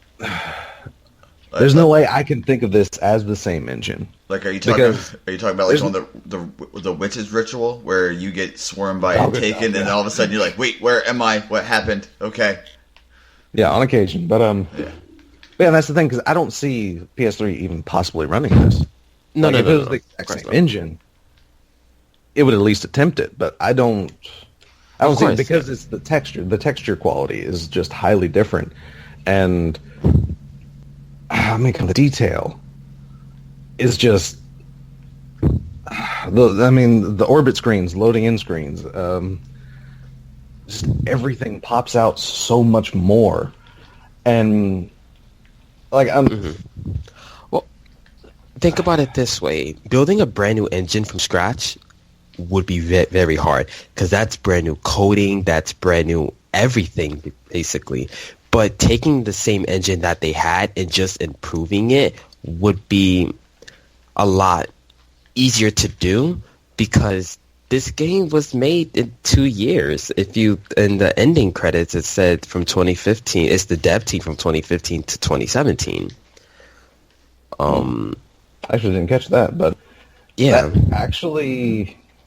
And look at games like COD. Like COD is the same engine, but just improved every single year. I'm seeing your line of thinking here. Yeah, like building a brand new engine is a lot of work. But then again, even just improving the engine, I still feel with as much as Bungie knew at the end of it all, Rise of Iron Year 3, Destiny, like everything they had learned through there, it's like legitimately a brand new engine would explain like a lot of issues, a lot, because there is because we keep saying COD, well, we keep comparing on show the fact that COD has 3 development studios working on to pump things out yearly, but there's always new things, there's always slightly different things. The things are slightly different or completely different in case of World War II. But it's like I believe if they had just tweaked the engine slightly, we would have more. We would have more things. We might have more designs. We actually might have a good bit more to this game if it was a tweaked engine. I feel it's like legitimately the bite. They may have bitten off more than they could chew and actually attempted to build, or at least recode everything into a newer engine than what they even had and what could even be possible. Because, like I said, there's just a lot of things just from textures and such that I'm not sure. Like, it would take a major overhaul in coding, like, to really do this, I believe. Of course, they did use like some big, grandiose words in like reveal before D2 came out. It's like, oh yeah, we have a space that's larger than any they've ever done in Destiny, which is true. EDZ is like the largest patrol space we've ever had. Yeah, but the others aren't.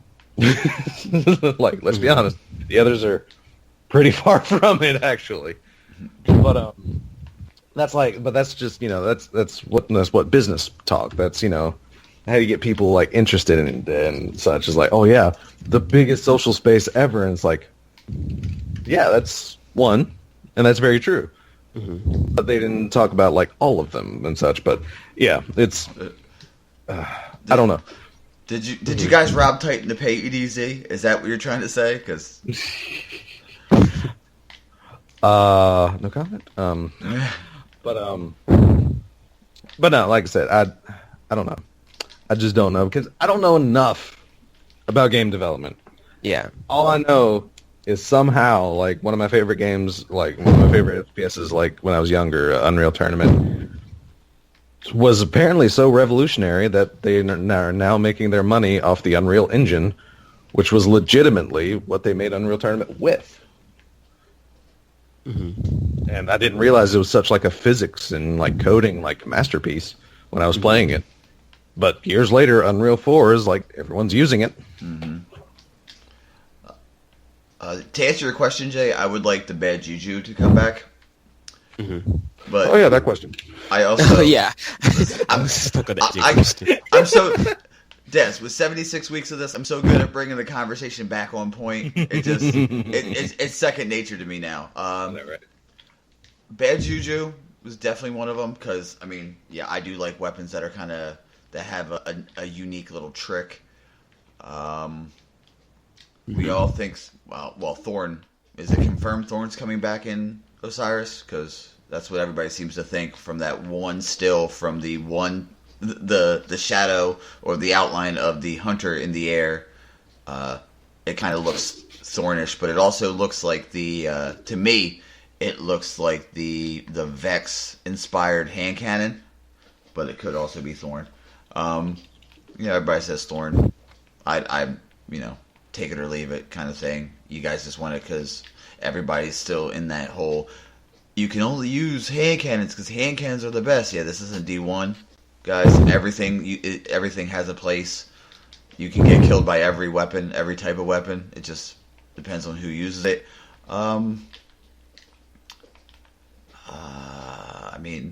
Suros regime is now basically sweet business, so I got that. Mm-hmm. We got Hard Light back. Yeah, I would like to see Icebreaker return. I know that's probably a very unpopular opinion, but I think Icebreaker was actually unique. It actually felt exotic. I would like to see that return.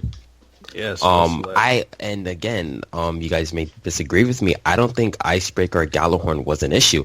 I think some of the design choices that they made in D1 was the reason why it was a quote-unquote broken weapon. Like, for example, in Valk, you could just sit on the top and snipe out the oracles. It wasn't the gun that was the problem. It was the way they designed that encounter and that part of the raid.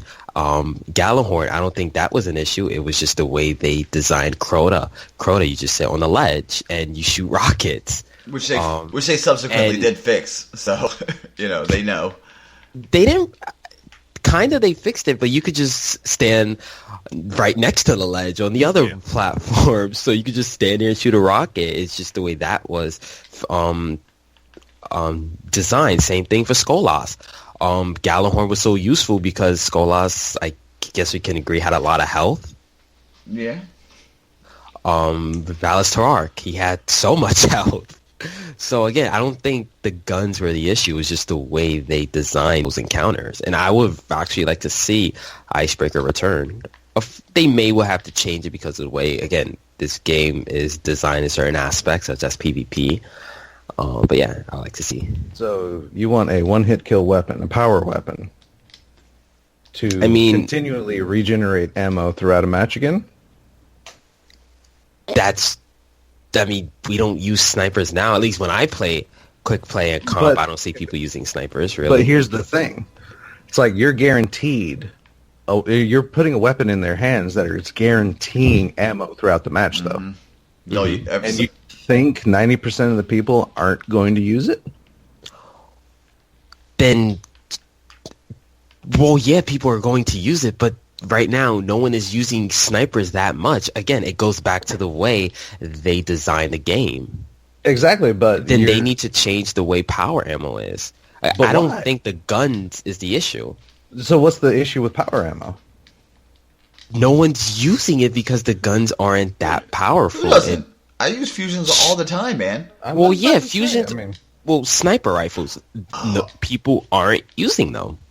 Oh, I've come across quite a few snipers. But not as much as they use them in D1, because there's not that many snipers in the game that are... I think the best sniper in the game is Water Blue.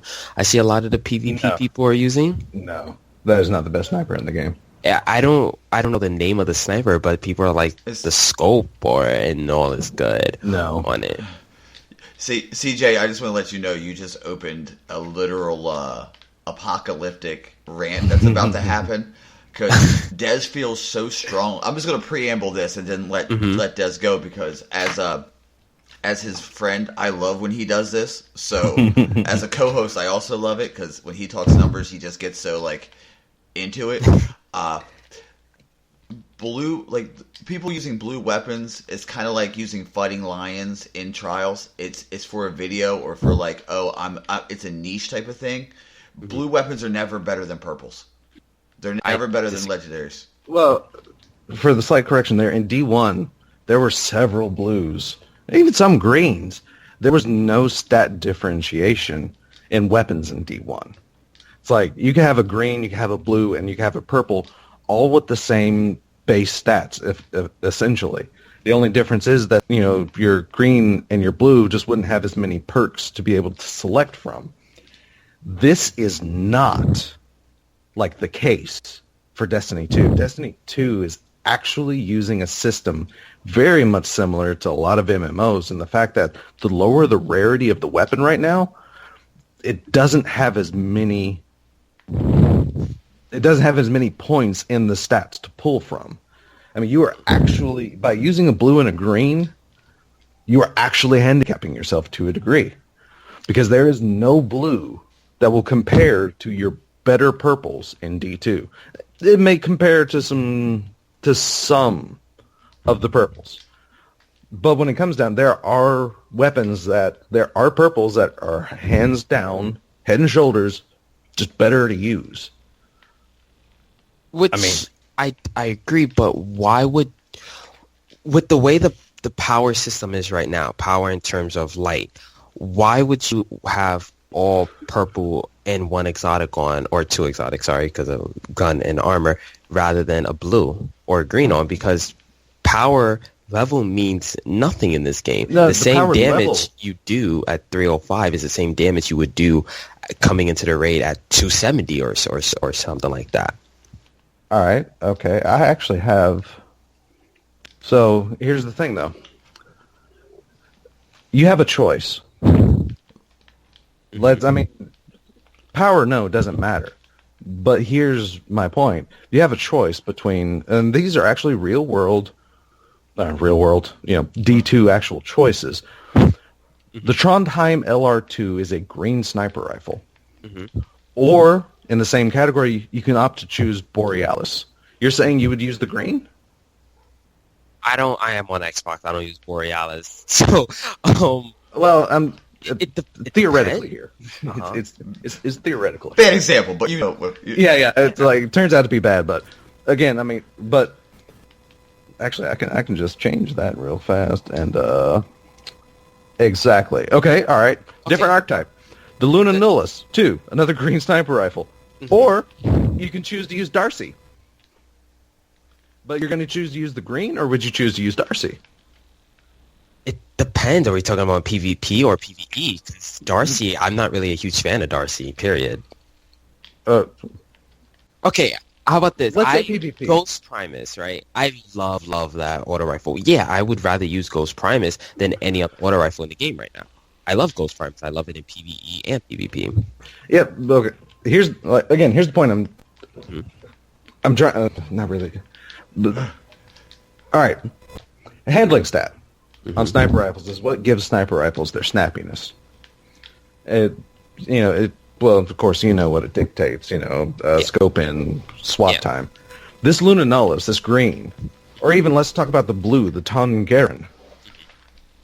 They have a 63 and a 66 handling, which, yeah, that can compare to, let's say, the Persuader, which has a 67, or Widow's Bite, that's 69. But Alona's God has a 73. Mm-hmm. Darcy has a 78. Mm-hmm. Like I said, Bungie is actually using a system where, no, the power level doesn't matter. And to be honest, like I said, if this was D1, in D1 I ran around with frickin' Stranger's Rifle while it was a blue. Mm-hmm. With purples, because it was like one of the best pulse rifles in the game. Yeah. But it was a blue. So I get that, theory, or that mentality, rather. But, like I said, in D2, they're actually using... You actually have more numbers, a higher average of numbers on higher rarities now. Mm-hmm. So you're not handicapping yourself in power. And there's a lot of people that, for some reason, like I said, there's a couple outliers that, there may be a blue with a higher aim assist than any other sniper or weapon ever. But, its range, its stability, its reload are all going to be subpar to any purple or exotic. It's that's almost seems like to be the design sway that Bungie is going for right now. Isn't the fact that we're getting you to use these higher rarities for their power levels, but rather getting you to use these higher rarities because these higher rarities feel better. Mm-hmm. Which in a gun game, I kind of agree with. Mm-hmm. Mm-hmm. But like I said, I can't. I don't work for Bungie, so I don't know if that's exactly what they went for. But like I said, going through, and people can go to my Twitter. It is a pinned tweet for the Bird Rock, and you can go to anything. Like I said, thanks to Tracker Database, I have every gun in Destiny 2 in my database, regardless of rarity. The only thing stopping me is certain API issues of certain things being locked out from stat numbers, which like I said, I'm not getting into that because I know that's like Alone is God. Those stat numbers still aren't readable in API apparently, so it's like, you know what, fine. But I don't. But yeah, but everything I have, like I said, this is just information that I've gathered from here, and like I was actually incredibly surprised, like to see how that worked out because I'd already heard of a lot of people using like I think it was the Philips B SMG rather than because people are saying it's like the Antiope replacement.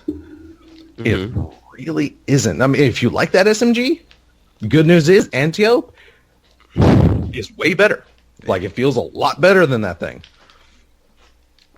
But like I said, it's just that, and like people are, and that's like, it's like becoming the thing. It's like, oh, you can use this blue. It's pretty much the same as this purple, and it's like, no, it's not the same, like at all, guys. That's like saying Tofurkey and turkey are the same. Shout out to you, Biss. We miss you, buddy. But yeah, that's like I get the thing, and like, you know, at least for these top tier Crucible people that, you know,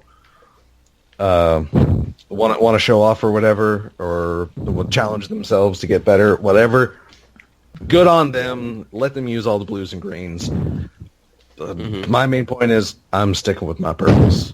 Yeah. Like I've always been a man of stat number. Like even before I started doing the spreadsheet for public like viewing, I did a spreadsheet for my own personal. Like it's how in House of Wolves, my spreadsheet is how I cleaned out my vault. And it was actually one of the first things I did on YouTube. And you can still check it out because it's still there, even though it's completely irrelevant. Was a cleaning out the vault series between House of Wolves and Taken King, because there was a point in time where all weapons were viable. So I started going through the databases, of course, Tracker database, Planet Destiny. I mean, of course, again, I'll always like Tracker better because of the reserve ammo. It's like inventory size. Like, thank you. That's something more information for me.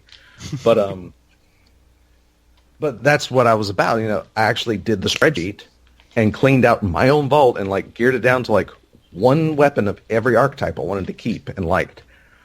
And from that, I actually ended up putting out, like I said, the series of cleaning out the vaults in preparation for Taken King.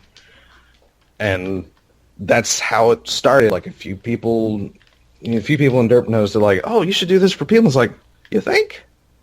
Yeah, all right. History was made. And I still do it. Like, nobody really reads it, but I still use it. And like I said, that's why it started, because I wanted that information. And like I said, I'm a stickler for stat numbers and such, and I've always been that way. Like, my main issue in this game is that power level just doesn't matter. Like, in trials, you could go in with all greens or all blues, and just in the raid, you don't have to be, like, there's no incentive to be 305. Yeah, you just like to see the high number, but again, there's just no incentive to be that number. That's just the way they did the formula, I guess. So, and again, I'm not blaming the devs or anything. I blame, it goes back to management. I think their design choices on certain things was just not the right way to go. But here's the thing, though. I mean, there at the end, what did it matter?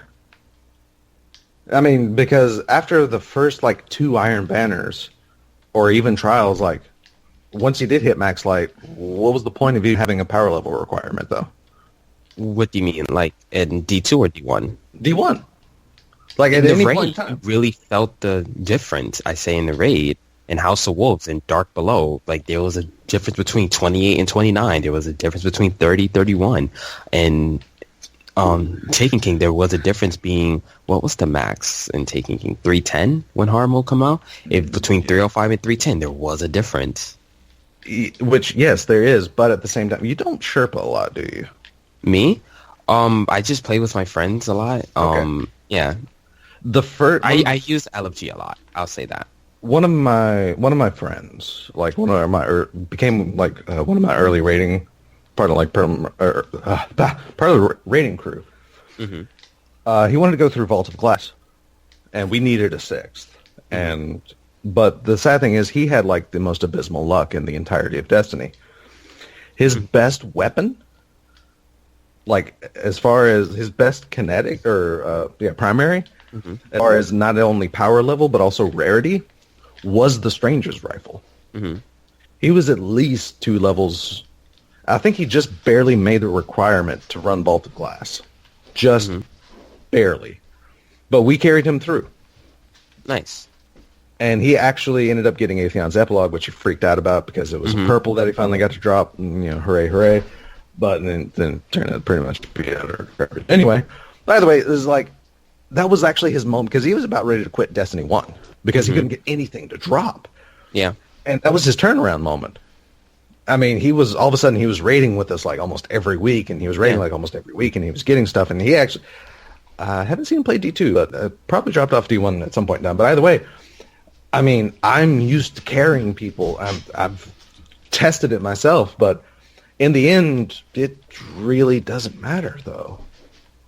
I mean, as a design choice, they did power lock these certain activities and such, but their end, it doesn't matter. It only matters in the beginning of the life cycle of the game. After that, I mean, people were using Icebreaker in Trials before Icebreaker even came back. Yeah. And they were suffering that lower light but because it was Icebreaker. You could still kill someone with a headshot. So, I mean, but like I said, there's always, I mean, that power, that level requirement only matters in the beginning. Well, yeah, but I'm saying in D2, it just does not matter at all. Okay, but they're getting rid of the illusion. Because power matters in D1 was an illusion. I mean, the biggest place it mattered, yes, was the raid. But when you're talking like the other activity, Trials and Iron Banner, especially when they kept tweaking it, but it never ended up mattering that much. It's like you could be 10 light down in Trials. You're fine. I've seen people go through Trials 20 light down, 30 light down, and still able to at least get through it. But I mean, it was an illusion. That power actually mattered because only so much power actually matters. And people found like, oh, you can hit this, this power level and still be okay. But now, like I said, there's just, that illusion is gone. There is no like, oh, and you only have to, in fact, I don't think, the only recommended power there even is for like the raid and such, and that's 260, which it doesn't matter because you can still go in at 240, I bet, and still wreck. Still be fine, yeah.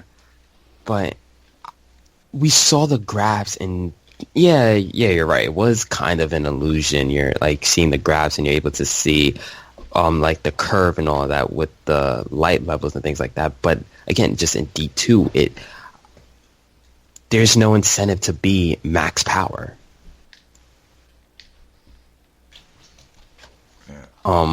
It's just like there's no incentive to be that highest power. And again, I hope in Curse of Osiris, they do change that. It's not going to come that fast. You don't think so? That. No. I can't say that. Never mind. I'm saying one expansion. No, you can say it. What are you going to say? I can't say that. But I highly doubt in one expansion that all of D2's problems are going to be solved. Oh, no. I think something that oh, no, of course not. Like last night on the Dtr podcast, we had the same discussion, and I said I would like for us to, not for us, sorry. I would like for them to focus on making prestigious activities their main focus. How can we make prestigious activities relevant? Because there is a lot of content in D2. We can all agree on that, right? There's for sure. A lot of content to do, but there's no incentive to do a lot of that content. And I would really like to see them really focus on making an incentive to do these prestigious activities, like a reason to go do prestige raids. Because I'm hearing a lot of people saying that they're not doing prestige raids because there's no reason to, which sucks. So, I would like for them to, for there to be a reason to go out. I mean, didn't they say that they're adding? Well, I mean, one of the bullet points of the things that they're adding is prestige mode, like incentives. But at the same time, it's always been about the same incentives, though. It's like you wanted to do a challenge mode in Taken King. What'd you get? You got a guaranteed drop, which originally wasn't even guaranteed to be max light. And it gave you an emblem. And that was it. And now it's like prestige. You know, these prestigious things. Oh, they're giving you auras and like emblems, and people are now mad. It's a rare emblem, though. And I'm sorry if you're going to start nitpicking about the rarity of your emblem, we might have a few more issues. But no, seriously. That's the thing. I mean, Bungie is right now doing what Bungie has done, and I'm hearing more complaints from people. Okay, think of it this way. So in challenge mode in D2, you are guaranteed a gun, right? Yes. Yeah. Oh, why is it like that in the normal? Like when you just complete the counter, why isn't it guaranteed a gun? Because if you got a guaranteed drop every time you completed an event, you would have the raid set in 2 run-throughs? Well, I mean, what's the difference between that and just getting it from your clan engrams? You're guaranteed it from your clan engram, so why can't you guarantee it actually doing the activity? And J-Ram brings up a good analogy back on the DTR podcast. Why would you, you're happy when the pizza guy brings you a pizza, right? So why, in this game, why can you just be guaranteed something when you do something? Does that make sense? Like, you do an activity, you should be guaranteed a gun, like how it was in kind of you do. Or Okay, all right. Now, I get what you're saying. Yeah. But at the same time, in D1, you weren't always guaranteed a gun. You're right. In D1, you weren't always guaranteed everything. And it's true that they had learned through the 3 years of Destiny to start guaranteeing guns, to start loot dropping. But one thing that a lot of people also aren't looking at is crunch dev time. I mean, you're sitting there saying yourself, it's like, Destiny 2 had 2 years to dev out and to be released. What other game actually has 2 years to dev out? You're right, and I strongly believe they should have taken an extra year to make this game. I mean, if you listen to Kotaku, they already did. Because this was supposed to have only had 1 year of development time. Yeah, crazy, huh? COD games take 3 years to make, so why Activision should have just been like, okay, you guys need 1 more year. You're talking about Activision. You're talking about one of people's most beloved games, Modern Warfare 2. In fact, so beloved they even remade it. But Modern Warfare 2, as I found out, was an era that Activision. It was the era. Oh God, what was the dev team that did Modern Warfare 2? I forget their name. Infinity Ward. And go ahead. But yeah. So I mean, Infinity Ward broke off, and you would think Activision would make sure that their game was freshly balanced after that. But after that, there were no balance patches for Modern Warfare 2. There was nothing. They left it alone, and people are surprised. I mean, you might be surprised that Activision wants their money so bad that they'd only give the sequel a single year dev time. Also, not all Call of Duty games are good. You're right. Yeah. No. You are right. Yeah, not all COD games are good, but there are 3 studios working on Destiny 2. 3. Okay, but what are these other 2 studios doing exactly? We don't know. We know Vicarious Visions is worked on the PC version. What is High Moon Studios working on? They've been with Bungie since a year? They've been partnered with them for about a year. And so far, the only thing we saw was armor designs. During Age of Prompts. Yeah. But that's all we've seen. But yeah, we're convinced that these people are still doing some massive help. I mean, is Bungie actually... Sorry about that. Allowing people? Okay. This is their...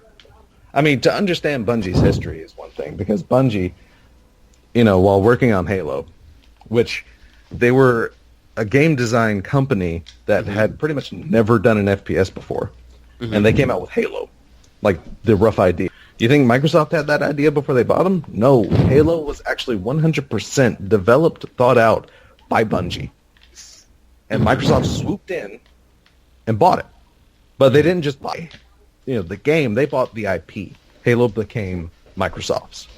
IP, yeah. So whatever Bungie had, they worked on their baby for years, but it wasn't their baby. That was Microsoft's baby now. And when they broke off, Microsoft actually gave them the opportunity. It's like, yes, you can leave. You can actually become, no longer responsible for the Halo franchise, but the Halo franchise stays ours. And Bungie still left. And, of course, now they make Destiny, and, history is made again. I don't really see them really allowing another studio to really... I look at job applications a lot. And at High Moon Studios, they are building worlds. They have a raid design position open. And the qualifications is like you must have completed the Taken King raid. You must have completed Taken King. You must have other things in D1 in order to be on a part of that team. And I'm just like, what is High Moon Studios working on? Like, this, I truly believe I would rather prefer them take an extra year to make D2 and then just have the live team maybe just work on another expansion. We know Rise of Iron took 9 months to make, so give them another 9 months to make an expansion. Now again, I don't hate this game a lot. Like I truly love this game, but I look at this game from a game designer's perspective, and again, it just goes back to management at Bungie. Bungie. Huh? So Bungie. Because I'm talking about like management such as it starts off at the producers, and then the game director and Activision, them, because they are the ones that gives the green lights on things like this. Well, to be fair, Activision tells them a release date, and they can negotiate with Activision, and if Activision actually believes it's worthy, then they would have set it back. Yeah, but that's because a lot of people in D1 were trying to put a lot of blame on Activision, which normally publishers don't do. They don't get involved. They're not that involved. They're involved with put this game out here this day. Well, Activision is heavily involved in the development of COD. And I'm pretty sure, I'm not going to confirm or deny anything, but I'm pretty sure Activision was heavily involved in the development of 2. I mean, they weren't that much in conjecture. Yeah, let's go. Because I mean, I still don't think like the actual story of the faux pas that was D1 development was actually ever completely told. Because I mean, come on, people may say there's a problem with D1, like the dev time, but when you're hiring a writer to write the Grimoire cards that became infamous, famous, whatever, they hired that person 6 months before the beta released. So all the Grimoire, the side story at the very least, was written in months. And of course there's the conjecture that it was the remnants of D1 storyline. So I mean, there's that entire thing, but you're not going to hire someone that is to create what became an integral part of Destiny's storytelling 6 months before the beta even launches. The game was practically gold at that point in time. And like it went through that massive of a change, and then and like I said,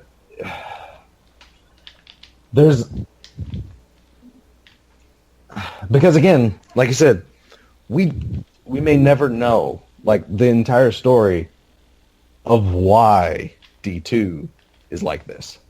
It's like there might be a whole lot of conspiracy theory and conjecture and oh, it was this person. Oh no, it was this person. Oh no, it was that. Well, we person. do know that their CEO did leave mid-development. Like there was a big shake-up.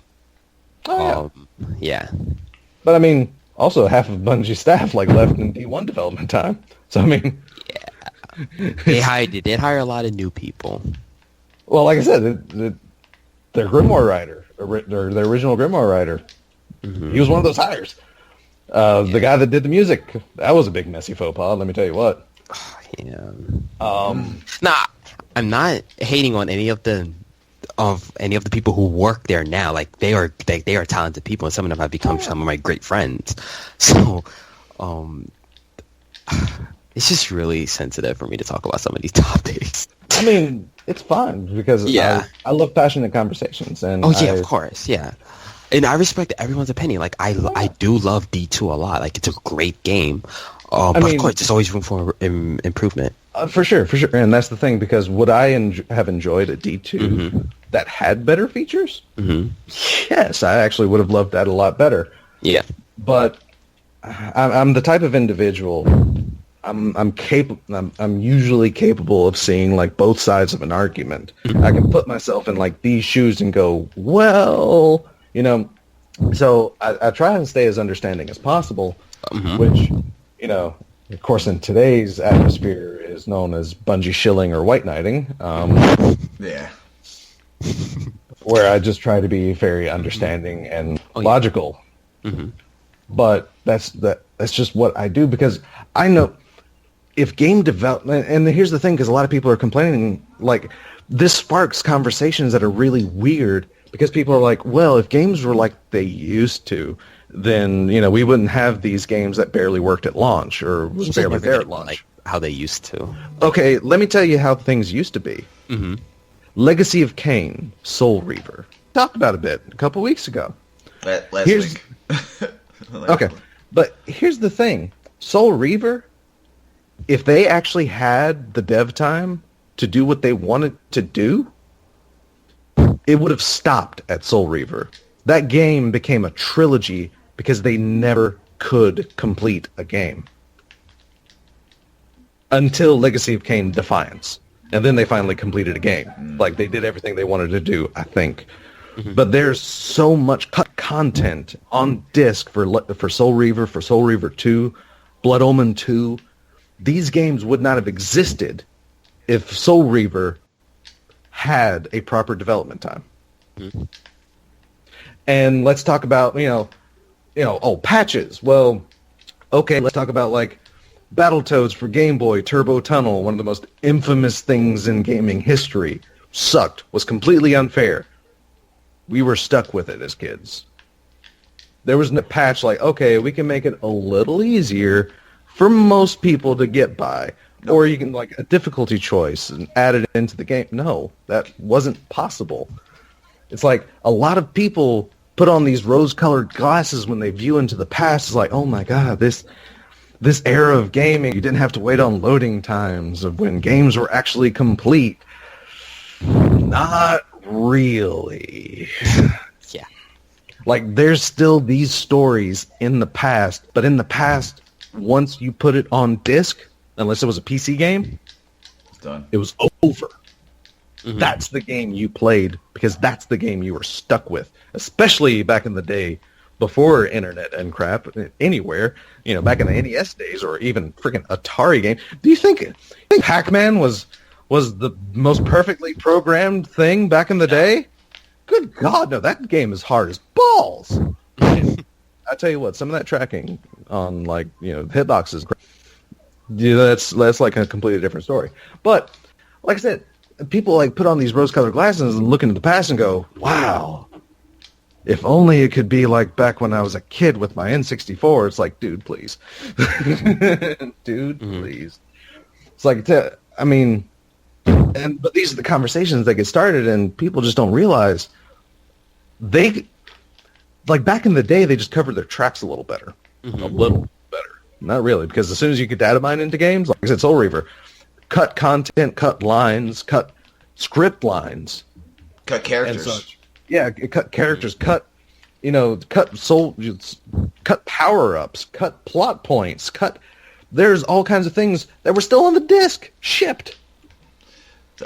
But that's the thing, though, man. Like what you're saying, to add on to that, nostalgia is a very powerful feeling. Oh, it is. It is. Mm-hmm. It is. No And doubt. everybody, like to me, my favorite game of all time is Legends of Zelda, the original. Yeah. Was that a perfect game? By no stretch of the imagination. No, it wasn't. It's a game that didn't even tell you where to go. The Lost Forest was buggy.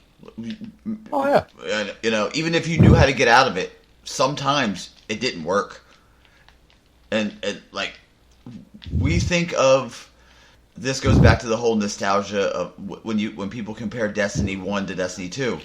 It's like when everybody's, this game doesn't have content, it doesn't have this. That's like getting mad at a baby for not being able to run. Because let's look at the balance of things also. Like because we've said before in D1, the only way to get to max light or max level or whatever was raid. And hope for a drop that might not happen. Hey, people complaining like, I'm not getting weapon drops out of the raid. Really? You mean kind of like getting Ascendant Shards and Ascendant Energies out of Vault of Glass, getting like 9 of them instead of weapon drop? I mean, this is all compared. But on the same hand, like, I can remember these things, but on the same hand, does it sadden me to see these come back? Highly. Mm-hmm. It's saddening that these D1 vanilla problems are a lot of the same problems haunting D2 vanilla. Mm-hmm. The only thing that actually keeps me going, legitimately, is the fact that Bungie has had 3 years to learn. Mm-hmm. And the fact that last week we got a bullet point of things that, we actually had a communication. It's like, we're working on these things, and this is like a short list of things we're working on. It's like, wow, that's great. Mm-hmm. Like, it took us until House of Wolves to get that kind of list from Bungie, before. So the fact that we're already getting in it before the first expansion is great news. That can only give me hope that D2 will end up being a great thing. And by God, if they can at least, actually get some decent dev time for a game, I would love to see what they can do.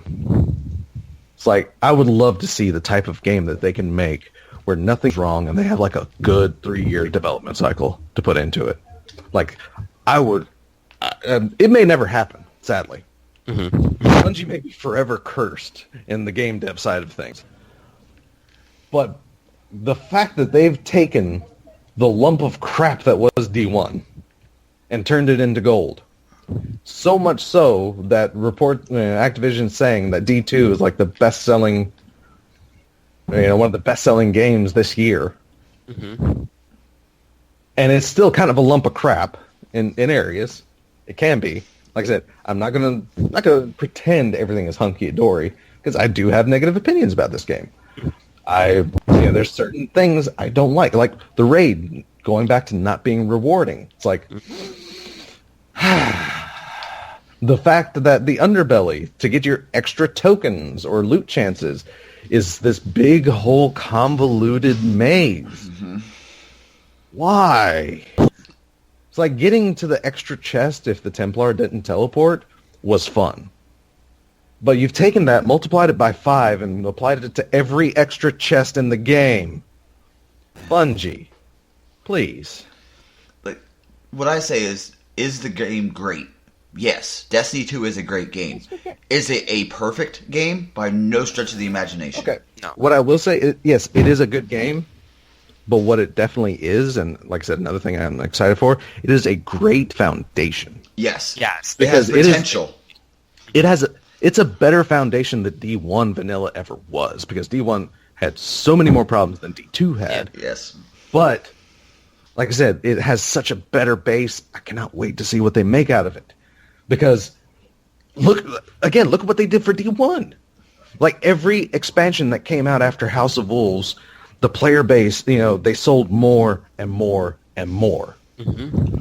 That Rise of Iron, Taking outsold, vanilla Destiny. Rise of Iron outsold Taken King. The fact that they were able to do that is a miracle.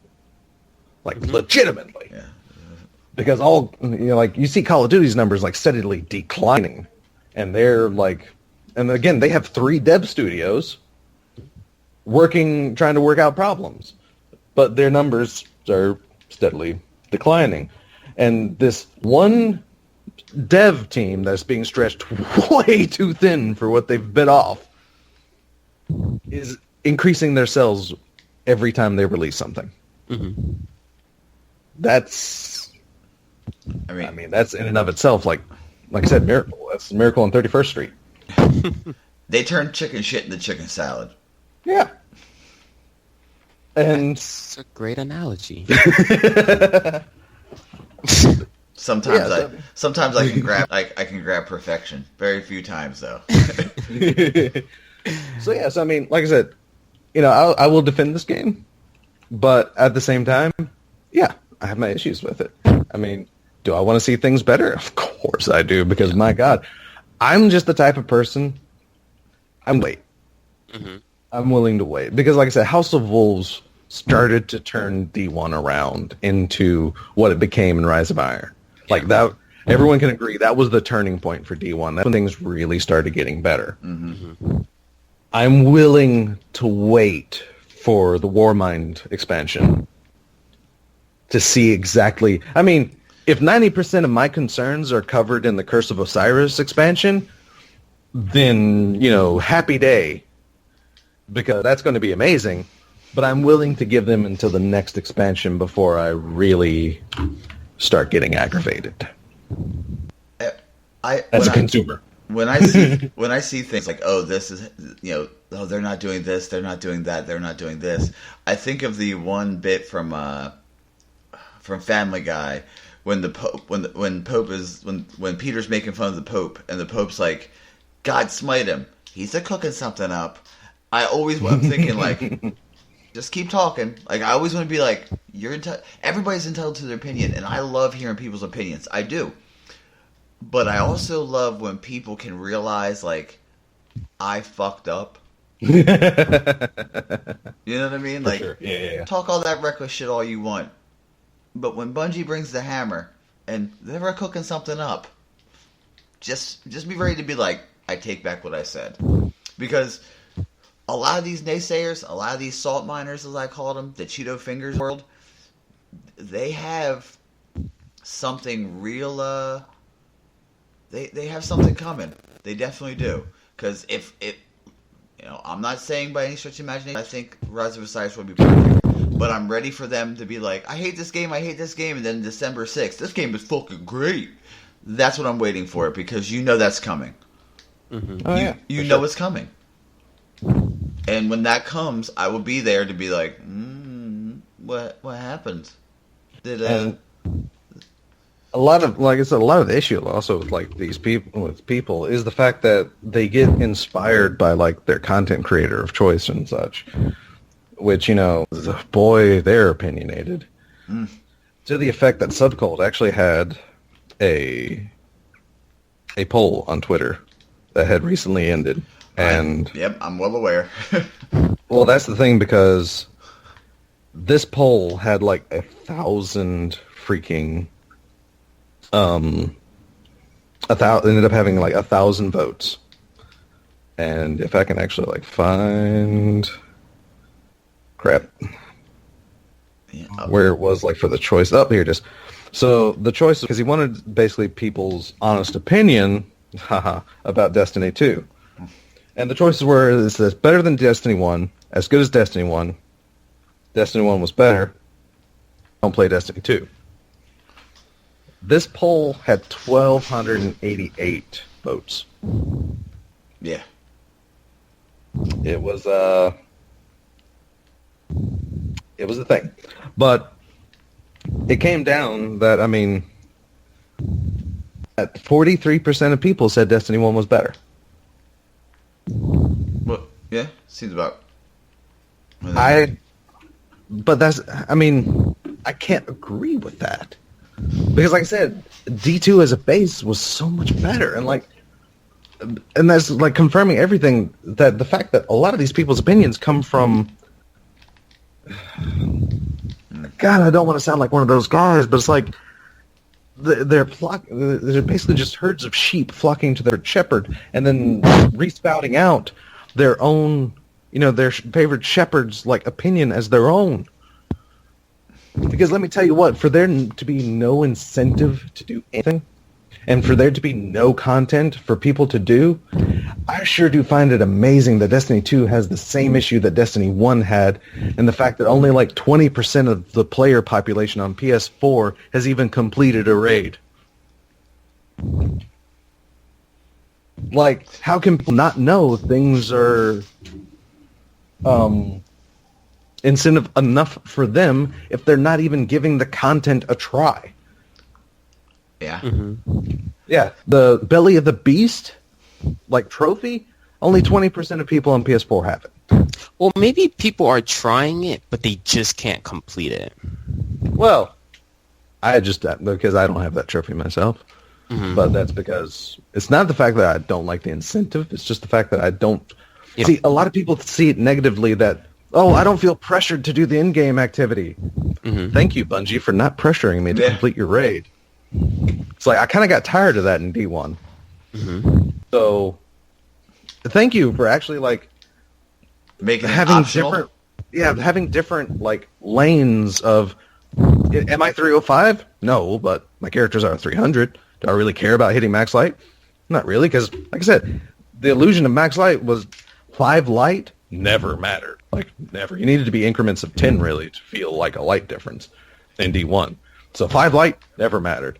Am I cool with 300? Yeah, I'm fine with 300. I mean, am I cool with not doing a raid? I'm already 300. Am I against doing a raid? No.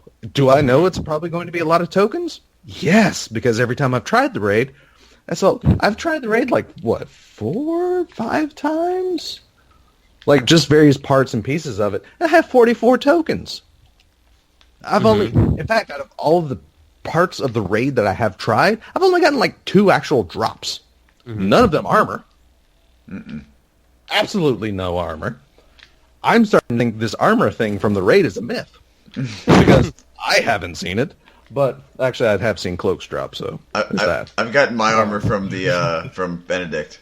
That's where I got my armor from. My one piece of armor. Twice. Like I said, I haven't completed, so yeah. I can't even use Benedict. Which, that's another thing that kind of gripes me. It's like, I can understand it for the first couple weeks, but by now, come on, Bungie. Like, if people have tokens, let us just turn them in. Yeah. But, like I said, I'm not pressured to do in-game content. I'm not pressured to do prestige activities because they're not necessary for the grind. I'm kind of okay with that, personally. I mean, that's me. I'm kind of okay with that. Do I still want, like, some better chances at raid stuff? For sure, that would be nice. I mean, is that part of the reason I don't raid? Not really. But I would still like, some more guaranteed raid drops. That would be cool. Thanks, Bungie. And then I hear, like, the nightmare of turning in tokens, and, like, tokens are, like, repeat after repeat after repeat after repeat from Benedict. I hear about that night. But that's with every vendor, though. You're going to get repeats. I mean, I don't know how many Valakadens I've gotten, It's just... Oh, and I finally saw... Like, speaking of that, I finally saw, like, the Vanguard hand cannon, like, in the engram. I had like 60 tokens.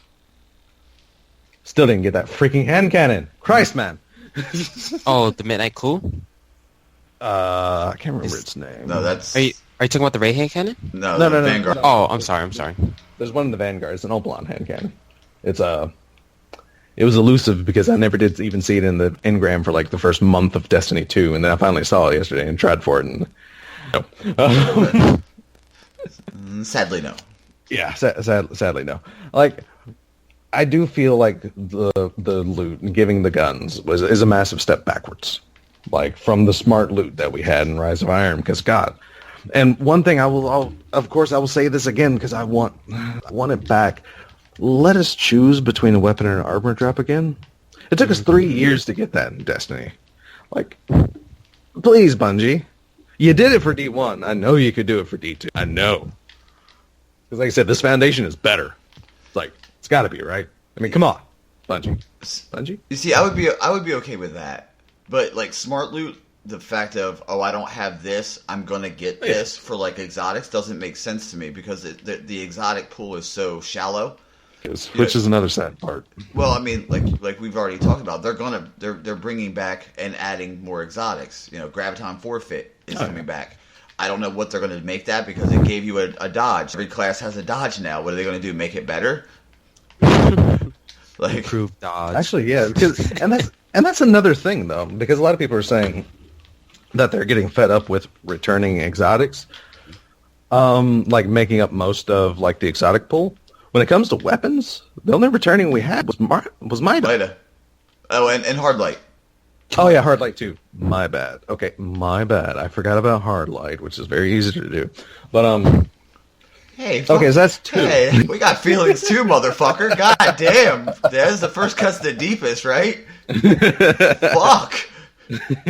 No one remembers that. God. Wait, it's just Mida and Heartlight? The only 2 weapons? Those are returning weapons. Yes. Like I said, I thought it was Mida. I mean, there might be one more, maybe, but that's it. Like, as far as weapons go, those are the returners. The Spirit of Suros has come back in Sweet Business, but they've done it differently. So, I mean... Reincarnation doesn't count. I'm sorry. You can't say that that's the Suros. It's not the Suros. Well, you could. You're entitled to, say whatever you want, but I'll disagree with you because it plays totally different than the Suros. Mm-hmm. Oh yeah, but I mean, yeah. So I mean, and then when it comes down, like all the armor that came back, the couple people like Lucky Raspberry doesn't function like Lucky Raspberry used to. Skull of Dire I enjoy a lot. Well, I'm glad they brought that back. My baby. I mean, that was my baby. And okay, Golden Gun doesn't do as much damage as it used to, like especially with Nighthawk. But I mean, it still feels pretty good. It does work on Callus. It works good on Callus. Fair. But yeah, so sorry, I'm just checking. You're fact checking. Yeah.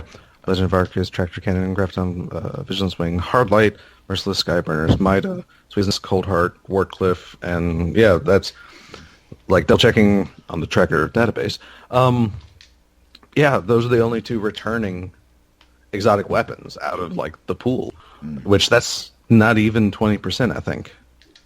Like of the exotic weapons. No, I don't think.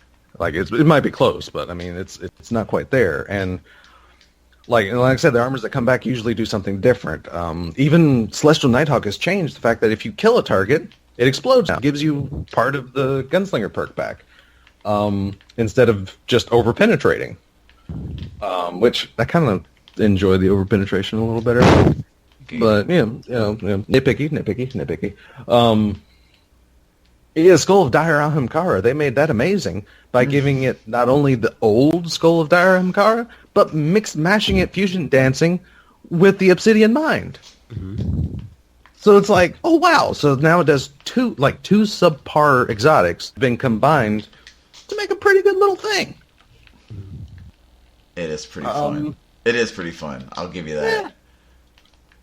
So I mean, like I said, I mean, the things they bring back, I mean, it's not just simple copy pasta. Yeah. It's like things are a little different here. And things, I mean, even if it is a simple copy pasta, you really want them to spend like 3 more weeks designing a brand new weapon that could have been, let's say that takes away from like the stability of the rating counter or whatever, because you wanted more weapons, like more original weapons, because they had to spend a month designing this thing. So, well, here goes this feature from the Crucible that we were planning on or whatever. And I know Bungie doesn't work like that, but, hypotheticals here. Like, quick firing isn't one of my best aspects, but yeah, so, I mean, that's the thing, because I don't mind a slight cutting of corners here, there, in other places, because it means they're getting to other things that much faster. Mm-hmm. I mean, time is money, people. And you want to show money and then complain that they don't spend enough time on this game. It's like, really? Also, with the whole return, like, returning weapons debacle, do you think that there won't be any new exotics in Osiris? Do you think that There are definitely new exotics. there's definitely going to be new exotics in there? Yeah. 100%. Because some of the minds behind these exotics, such as John Wisniewski and such, are still there. Mm-hmm. So I cannot wait to imagine like what else they can think of. Like hopefully they've learned from some of the mistakes in the past, like Ace of Spades. It still hurts. I hope they bring back the Vex. Oh, the Mythic class? Yeah, Vex Mythic class. Sorry, yeah. It would make sense. Yeah. It makes sense. Because, I mean, okay, all right, so I saw on Twitter, like, someone thought that Osiris was firing the Mythic class. Mm-hmm. That sent my head into an interesting, like, theory spiral. It's like, what if Osiris actually designed the Mythoclast? Because this is a man, like, we're seeing from what we can only assume is the in-game activity rewards from the Osiris expansion look very similar to, like, Vogue, like, hodgepodge stuff. Like, it's like he's taking Vex parts and making weapons, much like Kabir did in Vault of Glass. Because, I mean, if I remember properly, the reason Kabir went to the Vault of Glass was because Osiris told him about Vault of Glass. So, I mean, connection. Like, and like I said, the fact that the Vex Mythoclast was just mysteriously shaped to be held by a human, what if it wasn't a Vex design? What if it wasn't Kabir? What if Osiris just kind of went, hey, here you go, buddy. You know? I mean, A, it would make sense because Osiris has been hopping around Vex gates for Lord knows how long. And B, it's a design reason to bring back, what you call it? The Mythoclast. I mean, there's that. So I mean, you know, it does that thing, and I would like to see Vex come back. Like I would, if they could like throw in all of D1 exotics or most of, because like I said, new design choices clash with certain old exotic ideas. But yeah, I don't mind certain returning exotic like Vex. What you call it? Vex was neat. It was unique. It sort of, I mean, it was a fusion rifle that acted like an auto rifle. It was cool. What slot do you think it would fit in? Oh, it'd have to be a primary. You think so? You think so? Oh, I mean, energy. Yeah, I was thinking energy. But then again, because I mean, it functions like like I said, it functions like an auto. So, I mean, they might actually be able to in this environment also too. I mean, yeah, just saying. I mean, I think it would be awesome if it was a power. Vex? No. Well, but then you'd have to. Then it would be like the only MG in the game. Yeah, give it a unique spot. Yeah, but at the same time, there may be a reason why they left MGs out of the game. Yeah. Wait, are you talking about Vex Mythoclast? Yeah. Yeah, the Mythoclast basically functioning like a machine gun, which I wouldn't be opposed to that, actually. I mean, it would be fun. Like I said, I'm just saying that maybe Bungie had MGs in that style of heavy, or power, apologies, for a reason. But would I have fun with the Mythoclast and power ammo? Yeah. Like, you want to get people to use power ammo more? Hit that nostalgia button. Here's your Vex Mythoclast in the power slot. I bet you people will fight for power ammo then. And like I said, it gives them that. Oh well, there's no uniqueness in the game. There's no weapons that have a unique, twist. The only LMG in the game, I bet, is unique enough. Oh, yeah, I mean it's interesting because I mean, MGs in Destiny 1 were like the go-to because they had the biggest kill potential. Yeah. Speaking of bringing stuff back, Jay, we always have a question that we started. Oh, good God, we missed this. Oh, Jesus! I had it written down. We didn't miss it. With them bringing back Distant Shores being Shores of Time, what Destiny 1 map would you like to see brought back? Just really, one, it looks like Pantheon is coming back in Curse of Osiris. I heard some people say that. I think it was in a trailer or some other gameplay that was released. Are you talking about the arcology map that they showed with? No. I don't know. I saw somewhere about Pantheon coming back. I don't know. But one map I would like to see return is Rusted Lands. I think that was a great map. Did I audibly sigh? Is that why you giggled, Raven, or is it just because you know? You don't like Rusted Lands? I hate it. Oh no, I hate it. It's a running gag at this point in time. Yeah, Buster has always hated Rusted Lands, but I say Rusted Lands because we've heard the devs say that use that map as a test field. Like it was one of the first maps they've ever created. Yeah. So my only issue with Rusted Lands is the fact that it was the map they also had the most problems with, people like getting into areas they weren't supposed to be in, like climbing up on the pipe and such, and the tree and the walls and that other. With this mantle system, that would, oh my god, my gird. But yeah, but I would also, like Rusted Lands is a very long distance engagement map. Like it was very much like Shores of Time, because Shores of Time had the long sights from like outside of A towards B, from the edge of the tunnel on A to looking down at C. Of course, the boats were infamous. So I mean, they had like a lot of sight lines and a lot of close quarters things, which they kept in Shores of Time. I would not mind Rusted Lands at all for that exact same reason. How about Widow's Court? Which one? I felt like excuse me. I'm trying to hear that. Widow's Court. I'm trying to remember which one that was. That it was the one with a couple churches. It was an EDZ, couple churches. There was. Okay, yeah. Oh my god. Yeah, I'm cool with that. It was like a church, and then okay, yeah. They would have that would be an easy map, right? Yeah, they would actually have to significantly short, because on Shores of Times they actually did like squish the map. Oh Jesus, to certain degrees. But they would have to make that map. It was easy in 3v3. I think it worked well in 3v3. Yeah, Shores of Time I felt like was too big in Trials with 3v3, but Widow's Court, when it was in Trials of Osiris map, it worked pretty fine in 3v3. I'll take your word for that one. Yeah, and we didn't even talk about. I don't think I've really played Shores of Time in a small team setting. Well, not that I can remember. I probably did, because it was rough. At least for me, it could just be my opinion, but it was rough in Trials for 3v3 because the map I felt like was pretty big. But but then again, that was one of my favorite maps, so I enjoyed it in Control and in Clash. Oh yeah, yeah, for sure. Even Thieves Den, I wouldn't mind them bringing that, because I think I know a lot of people have some mixed emotions about that map. But just the fact that it was so glitchy on one side, and the fact that normally I don't buy into that kind of thing, because normally I don't experience like the big complaint in PvP sometimes. Yeah, that was when I did. I experienced before I heard all the complaints. Like I was doing Trials and like we had this bad spawn, and all of a sudden it's like I'd take a step, just done. It's like I don't even see a glint. Oh, there they are. Great.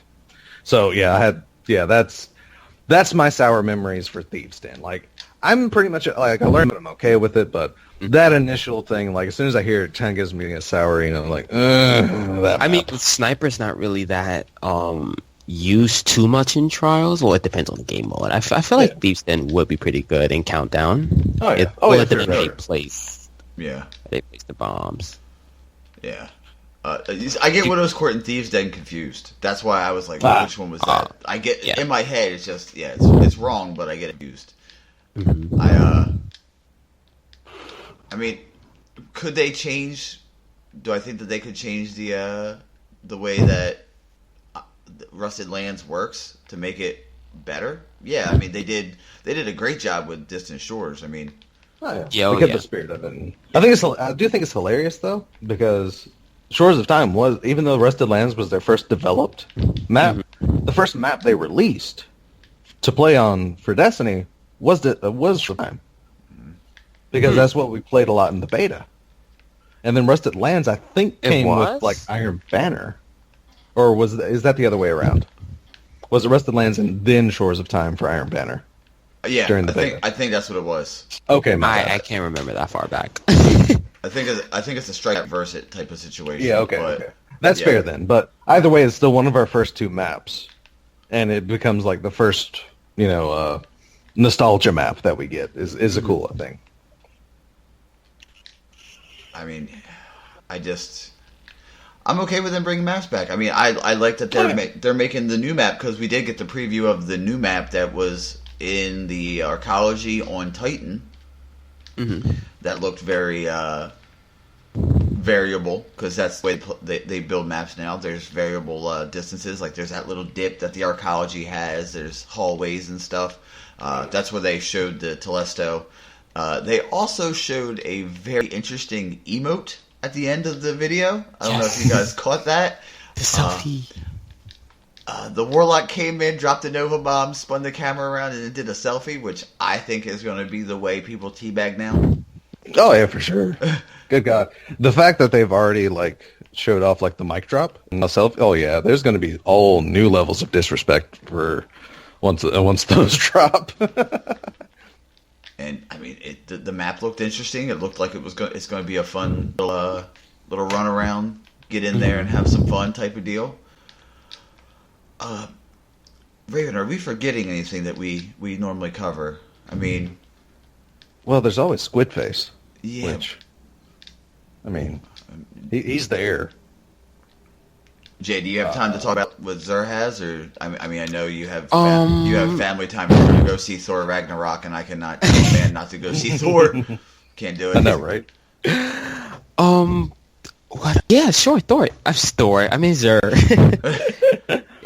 All right, so he is weapon-wise. Squidface has the Graviton Lance, which I thought was amazing at first, but then I found out it's pretty much just like every other pulse rifle. Because that third shot in the burst, the exotic perk black third shot in burst does high damage, but the first two shots do pitiful damage. So pretty much all balances out. But kills with this weapon cause enemy targets to detonate. Well, there's your icebreaker. That's actually what I've actually thought about this, is Graviton Lance is kind of the icebreaker for D2, because that was Icebreaker's thing, other than regenerating ammo, was making people explode no matter how you killed them.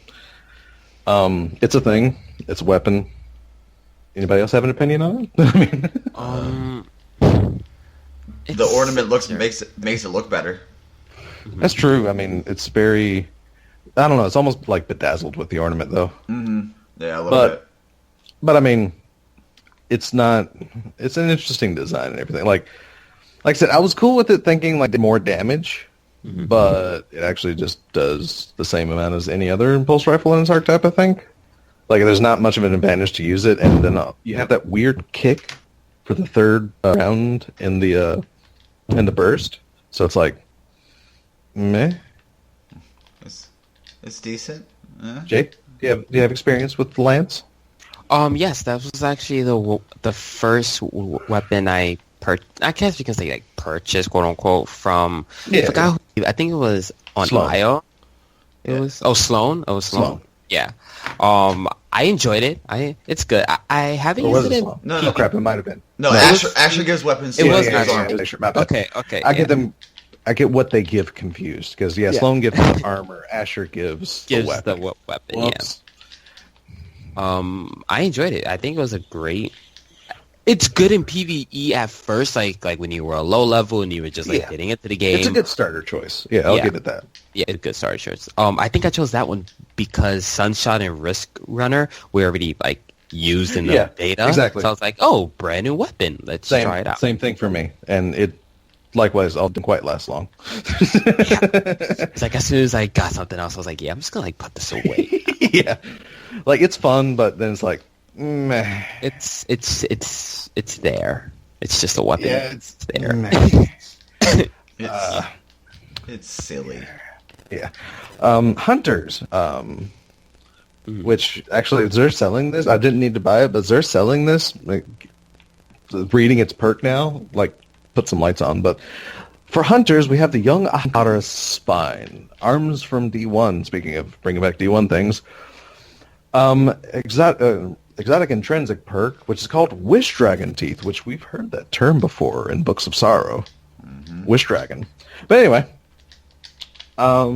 increased trip mine grenade duration and marks enemy damaged by the blast, which half of that is what it did in D1, except didn't it give you 2 there at the end?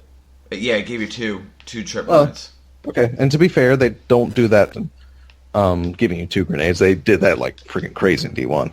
But yeah, and the fact, okay, marking enemies damage. I mean, this is basically the gunslinger's foe tracer, sort of. I mean, if you're good with trip mines and like good with like prediction and placing them and such, why not? Like they're a niche exotic.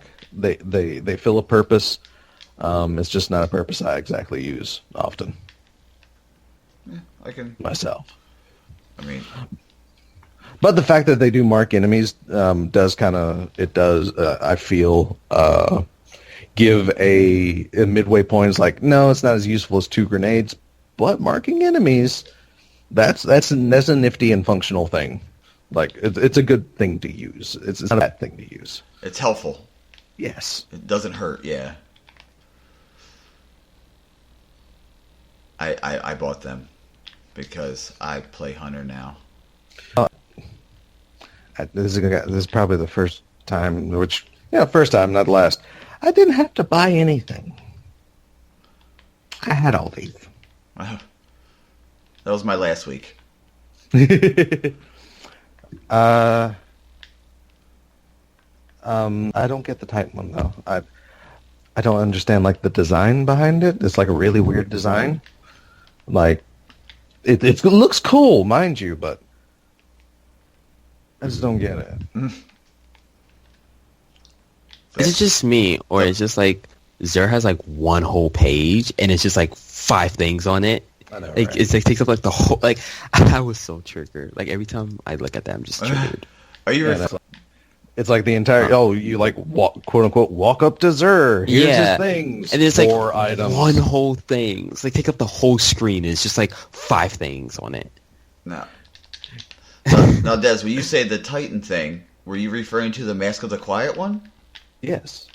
Xur exotic hunter or helmet for the Titans, which, like I said, I don't understand. This has got to be one exotic. I don't really understand its design. Like, yeah, I don't know. I mean, it does the thing, dreaded. Its exotic perk, Dreaded Visage, grants melee, grenade, and class ability energy when damaged, and void ability kills grant health regeneration. Cool. But yeah, you gotta get damaged for it to work, which happens. It happens. That's like that all comes in with like Titan design philosophy. Mm-hmm. That they're the first one. You break you're the door breachers. You're first one in. You're taking the bullets. That actually kind of, like I said, that kind of goes in line with them. Mm-hmm. And void ability kills grant health regen. So if you're a sentinel, you're doing things. Mm. For that, I might actually personally, I might actually put like some kind of void mod on this thing. Yeah, but that's the thing though. If you're playing a sentinel, Doomfang pauldrons are hard to beat. But it's health regen though. Yeah, if you perked it right, that's my new, like I said earlier in the show, that's my new thing now is to build armors that are absolutely optimized for a very specific reason. Oh yeah. Like I have per class now. I have I have one for every subtype, and I have a PvP optimized for resist the recoil direction. Makes it easier to shoot, and I think I have it for arc grenades, because I'm a scumbag, and I'm perfectly okay with admitting that I'm back. And what is the warlock has this week? The Nezarex's sin, perhaps Nezarex's sin. I say Nazrak, but that's probably wrong.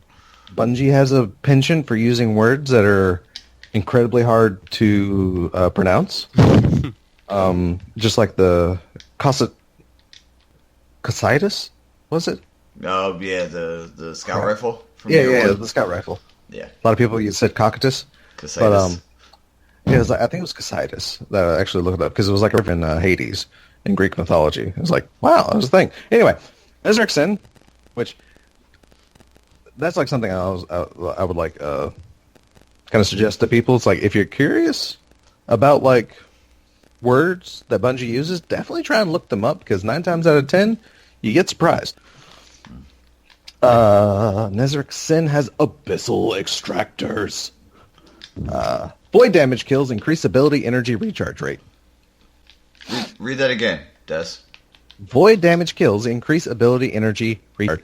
There's a very specific word in there that's different than every other one.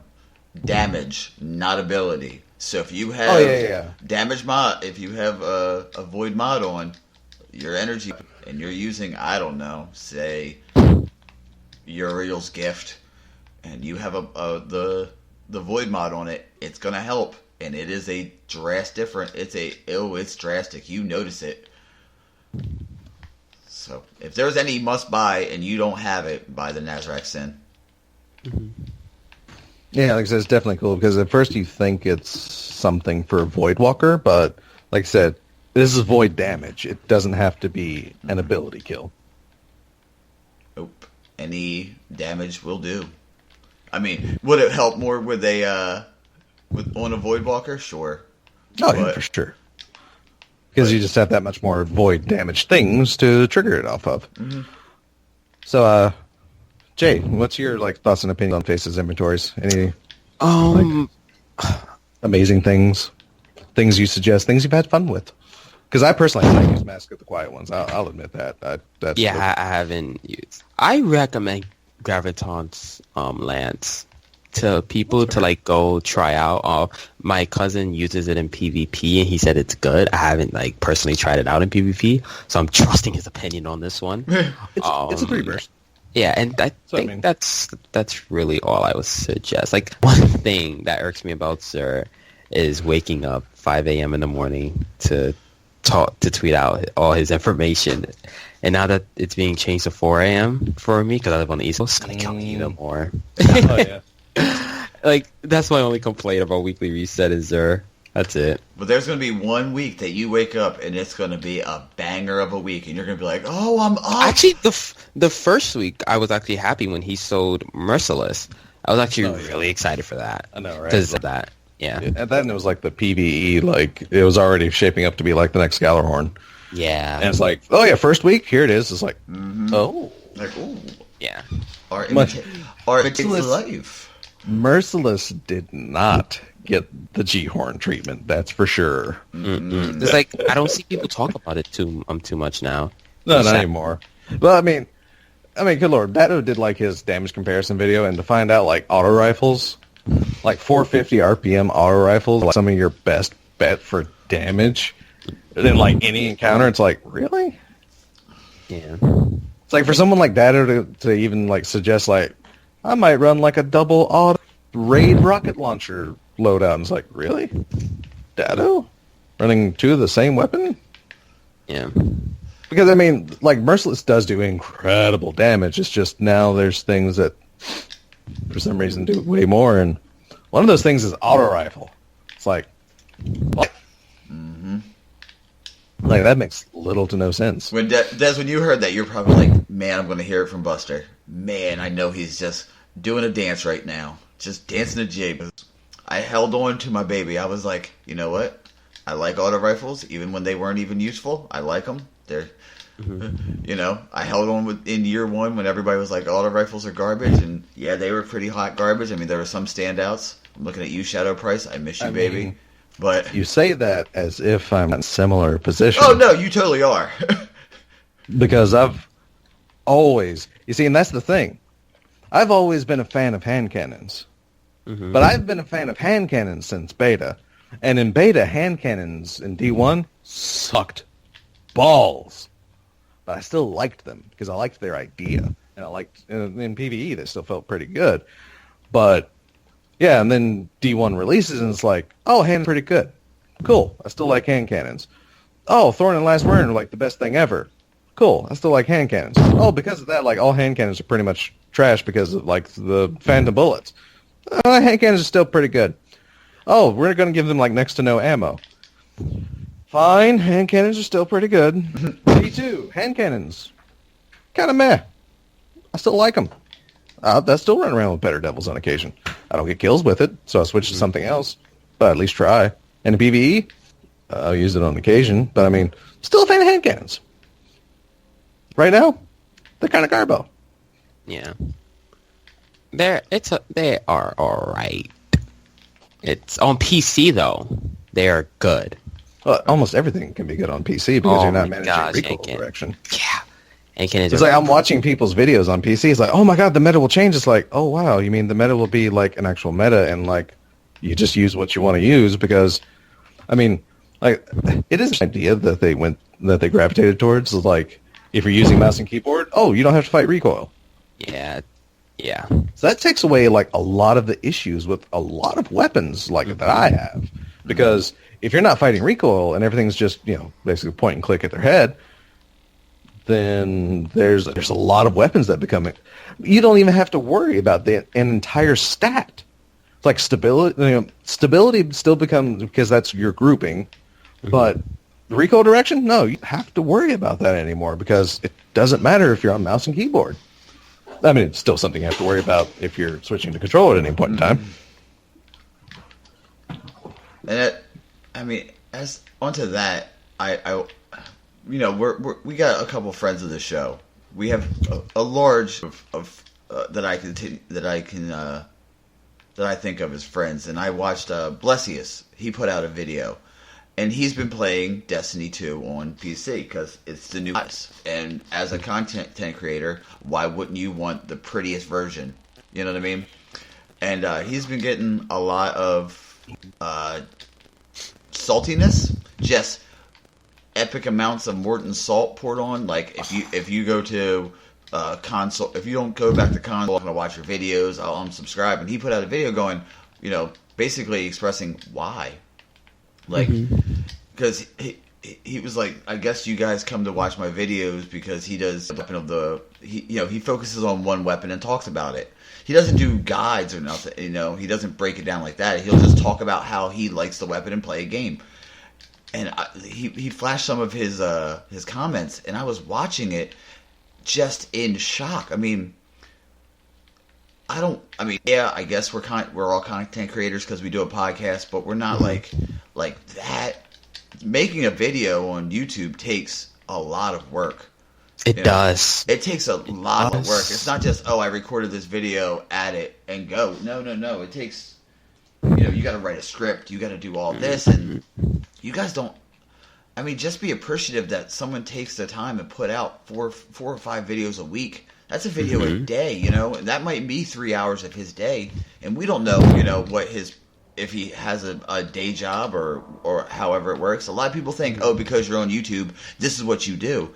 A lot of people just do it for fun, and it just, Daddy Fastnaps did a rap about that too, and it just kind of, it sounds a little douchey for me to be like, just show appreciation to someone who takes time out of their life. They have we all have families, we all have loved ones, and we all have wives or girlfriends, or I'm not just trying to strictly say, just a straight. If you're gay, fine, whatever. If you have a boyfriend, great. If you have a girlfriend, great. If you have a boyfriend and a girlfriend, sweet, whatever, man. But it just. Content creation is not easy, guys. It's not easy. Is it fun? Hell yeah, it's fun. Like content creation, game development, all that stuff is not easy. It is a miracle that game shipped. It's a miracle that some videos are even released on YouTube. It's even hard to Twitch stream. Like it's not easy. Yeah, that's my little rant right there. Like content creation is just not easy, guys. Yeah. So say thank you next time. Just say thanks for appreciate out something. it. Yeah, just appreciate. I'm not saying like everyone doesn't appreciate it, but a lot of people do. But there's a small minority of people who just, I guess I could say, take it for granted. I don't know if that's the right word to use, but not a lot of people. That's what I would say. That's how I would refer to it as. They take it for granted. Yeah, a lot of people expect. I expect the video. I expect the stream. I expect the podcast. Like, guys, like we're all human, all personal lives. Yeah. But that being said, just say thank you and be appreciative to people who take out their time to come on. And I appreciate right now the Jay for coming on and taking the time and not going to go see Thor Ragnarok right now. And I guess, I mean, Des, you got anything else to talk about? I mean, can we let Jay go, or we can let him go and keep talking? You know, we can talk. We're verbose motherfuckers. I don't think there's really anything else like that's major like crushing matters as of right now in the landscapes of the because we're almost getting to the degree where we're sounding like broken records, like telling people to shut up and get off their high horses and like give the game a chance and blah blah blah, which things are coming, guys. The future is bright. The future is bright. Right. Like I said, and it's just the release of this game that has even given me that kind of hope, because it comes down to the fact that, like we've said, regardless of personal and such, this game is an incredible foundation for which Destiny 2 will prosper incredibly. If you don't believe me, like I said, look what they did with less, of which D1 was most certainly less. So, chill out, take a breather, have yourself a nice meditation session, and just wait. Woosah, do woosahs. Because, like I said, things are coming. They're listening. They improved D1. There's no reason D2 will not become a success. Which, I mean, from Activision's standpoint, it already is, considering they've sold so many freaking copies. I can go on a rant all day about that Activision call. I talked about Destiny 2. Well, I mean, it comes down to the fact, it's like, the pressure, I mean, it's actually good that it did, because for the most part, the pressure is off Bungie. They can listen. They can, like, give us these quality of life things. They can focus on the hardcore now, because the business side is pretty much over. Activision has their money for Destiny 2. So now they can focus on a little more things, incentive things, fun, quality of life things. They can actually change things now. So, I mean, focus shift. Activision has their money. Take a breather, guys. Things are coming. So, Jay, why don't you tell everybody where they can find you, man? Yeah, so you guys can find me on Twitter at J_DTR, and Destiny on Twitter at Destiny Track. And on YouTube at Destiny Tracker. That's where you guys can find us. And on Twitch at Destiny Track. It's all like the same thing. It's either Track or Tracker.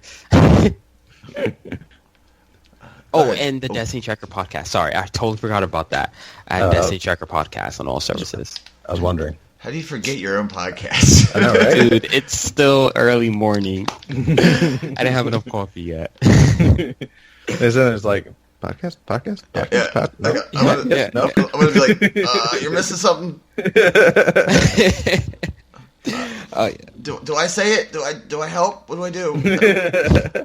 It's like alley-oop. No, yes, alley. No, what?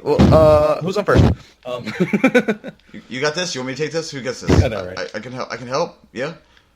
All right. Go ahead, Des. Tell everybody where they can find you, buddy. This is your boy Raven. You can find me on Twitter at DES_Raven. Hopefully you can spell that part. If you can't, I can't help you. I'm sorry.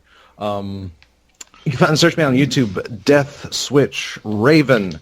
Twitch.tv/TheCorvusNest. Puns. Funny. There's the place to find me, and eventually I'll sort out life and find a schedule to be able to record, because I don't use scripts or anything, but I'm now active when everyone in the house is active, so recording can be a little noisy at times. But yeah. So I'm still figuring that out, but yeah. And I'm Buster Knuckle. You can find me on Twitter at BusterKnuckle13. That's BusterKnuckle13. You can find me on Twitch, twitch.tv/Buster_Knuckle. And on YouTube, just search out Buster Knuckle. I always say I'll have videos, but I do have a bunch of videos. I also have a full-time job that I pull over 40 hours, so please be nice and understanding. You can find this podcast, the RngCast, at the RngCast on Twitter. Once again, I will say that if you tweet at us, it's either Raven or myself, and typically it's me. And if you got to make sure you say the right. If you come at us the wrong way, you might catch the wrong side of Buster Knuckles. So yeah, it's not somebody else, it's us. You can find us on Twitch, twitch.tv/the RngCast, and on YouTube at the RngCast podcast. Yeah. You can also email us at on the RngCast@gmail.com. And we have a Patreon that if you like what you hear and want to support us in some shape or form, it can be $1 or it can be up to as much as you want. We appreciate it. It's not mandatory, but like I said, we appreciate it. You can go to patreon.com/the RngCast and get in on all the cool stuff. You get a little pre-show, and at the highest tier, you'll get an extra podcast a month. And all kinds of fun stuff. And I think that's it. Jay, enjoy Thor Ragnarok. Thank you for coming on. You. We appreciate Anytime. it. Des, maybe we should run a card this tonight, huh? Oh, we could try it. We could definitely give that a 1-2 step, right? Oh yeah. I'm All right, not guys. opposed to that idea. Cool, man. Bye, guys. All right. Jay, have a good one. I'll Sure. see you later. Revolution. We're out. Later, man. All right, bye. See you all next week. And Jay hung up early.